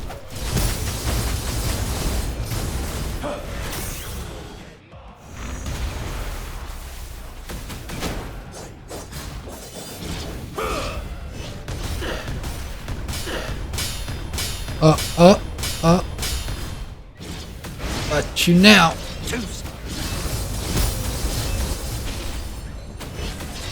All right. Never mind. You got me. I take back what I said originally.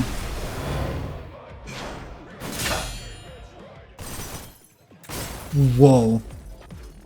Even after I did that with him, I still had us clashing and not anyone won.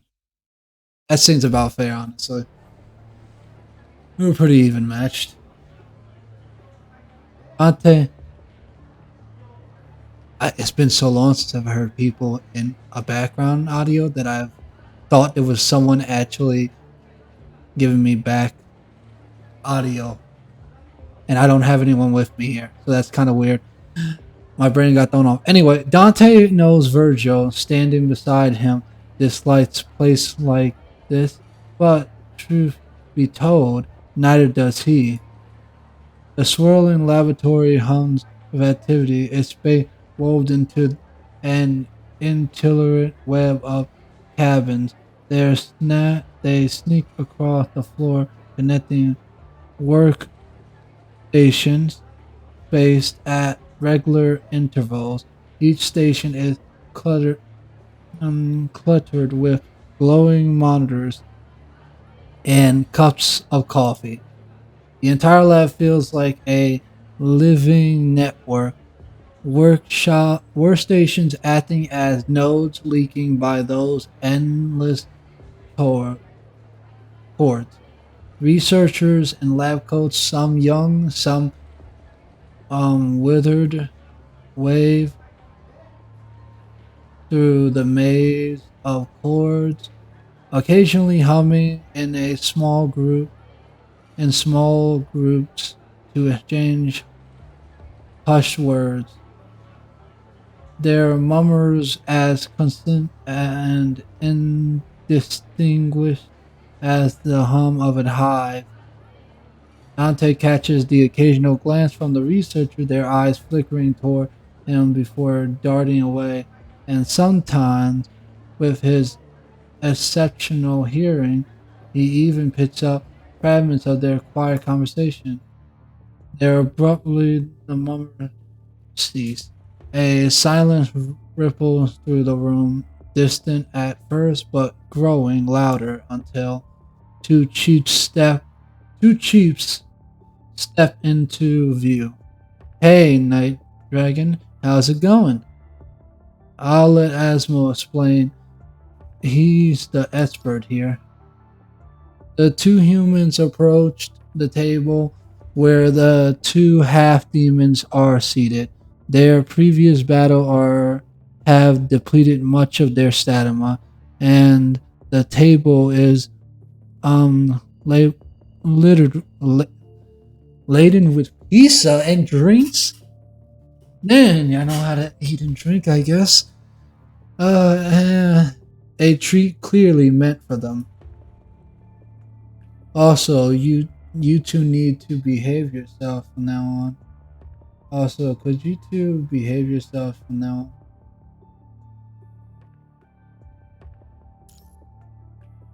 on? A training facility was destroyed during Dante and Virgil's battle. I wrote so many reports they might even dock my bonus. Dante watches you warily rub your forehead across from him, responding with a guilty shrug. Sorry, my bad. We guess we got a little carried away. So, your bonus? It wasn't dot. Commander Nikolai shot down that idea. About the data retrieved from the Babel Tower. As Asmo begins his explanation, Dante and you stop your idle chat. Virgil also shifts his gaze towards Asmo. According to Thomas, experimental data, his intel research direction was excessively a dead end.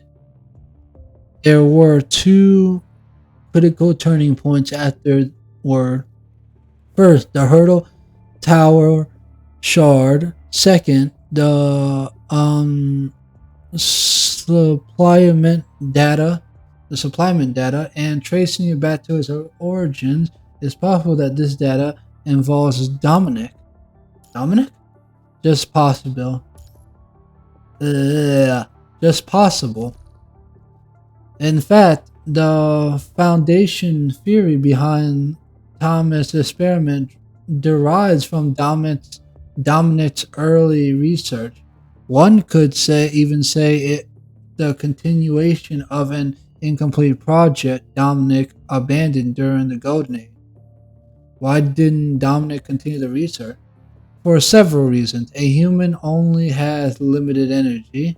After all, even a polymath like Dominic would need to prioritize theories based on strategies necessary and temporarily constrained. Perhaps Dominic picked up old research again during downtime, or perhaps it was always just for fun. Either way, Thomas eventually got his hands on the later data, and the Hurdle Tower shard, which led him to stumble upon the space-time portal. Regrettably, given the collapse of the Babel Tower, we can't obtain any more data. Not really following. So can we go back? If you're incapable, I'll try with Yamato. The Silent Council alone cannot accomplish this, but with Yamato, it's feasible.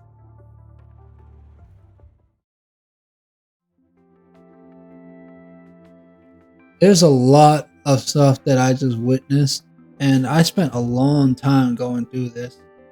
I don't think I have ever had that many reading in one go, and I'm just so happy I got to get through this. Anyway, everyone gathers in one of the Science Council's laboratories. At its center stands a massive circle platform constructed according to Thomas' experimental data, surrounded by graphic hologram prisms with mechanism arms.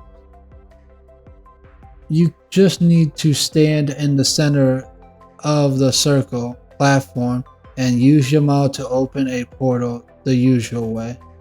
Dante and Virgil step onto the platform and turn to face the crowd gathered around the device. Night Dragon Asmo and his dark-circled eyes. Man, that man never gets sleep. The Grey Raven squad they fought alongside before, as well as Hassel, who's supposed to be the president, and another middle-aged man called Nikolai. Well, party's over. Time to say goodbye. Virgil unsheaths Yamato, the blade glimmering as he drives precision horizontal and vertical slashes in their wake. A cross-shaped rift slowly yawns open, then he turns his head, his gaze locking onto you. Night Dragon, let Alpha know I have left. You try to ignore Nikolai's questioning gaze beside you as you respond to Virgil. Alright. But Virgil doesn't wait for a response, stepping straight in through the portal. Well, you've all been good friends. Maybe we'll meet again someday. Till then, adios. As Dante steps through the portal, the cross-shaped rift seals behind him. The scene suddenly falls silent. After a moment, voices break the silence in the room. Dante and Virgil are really remarkable in their own ways, aren't they? I feel like I've grown used to having them around Babylon these days. Will we get a chance to see them again in the future? I would hope. And with a little bit of more increased kit, you know? Theoretically, the chances are slim, but as long as we don't let go of hope, I'm sure we'll meet again. Yeah. Alright. So that's the end, right? Wait, what? What do you mean? What? No! You can't do this to me, bro. You can't. Unlocked after using Dante's mid-air taunt. I don't know if we did it. You know, honestly, I'm gonna be real. I don't know how the heck I was supposed to kill that. That challenge was too hard. I don't know how to do it with a controller. It worked. Too sweet. Alright. Oh man. Now. The server noticed the white-haired man, a regular lately, seated in his usual spot. Though this time he's alone. The man in red, his usual companion, is nowhere to be seen. She has memorized their orders by now. The man in red always gets a strawberry sundae, while the one in dark blue never asks for more than a glass of water. A name faintly lingers in her memory. Something the man in red called him. Virgil, was it? The server walks over to Virgil. As usual, Virgil orders nothing but a glass of water, but this time the server nearly crouches, nearly catches his gaze, lingering for a moment on the strawberry sundae on the menu. She has a soft spot for sweets herself, and more than that, she loves the way desserts light up people's faces. There's something magical, she thinks, about how a simple sweet treat can lift even the heaviest moods. Noticing she never seen Virgil smile, the server decided to surprise him. She brings him not just the glass of water he asked for, but also a strawberry sundae, explaining that it's on the house. Virgil stares at the strawberry sundae for a long time, silent moment. Why he enjoys this. Too sweet. Oh, okay, that's it. That is literally the last thing that happened. Okay. Cool. So, with that being said, I hope you all enjoyed this video. I'm done with Virgil and Dante's story, and I'm happy that I finished it. I'll see y'all in the next one. Bye.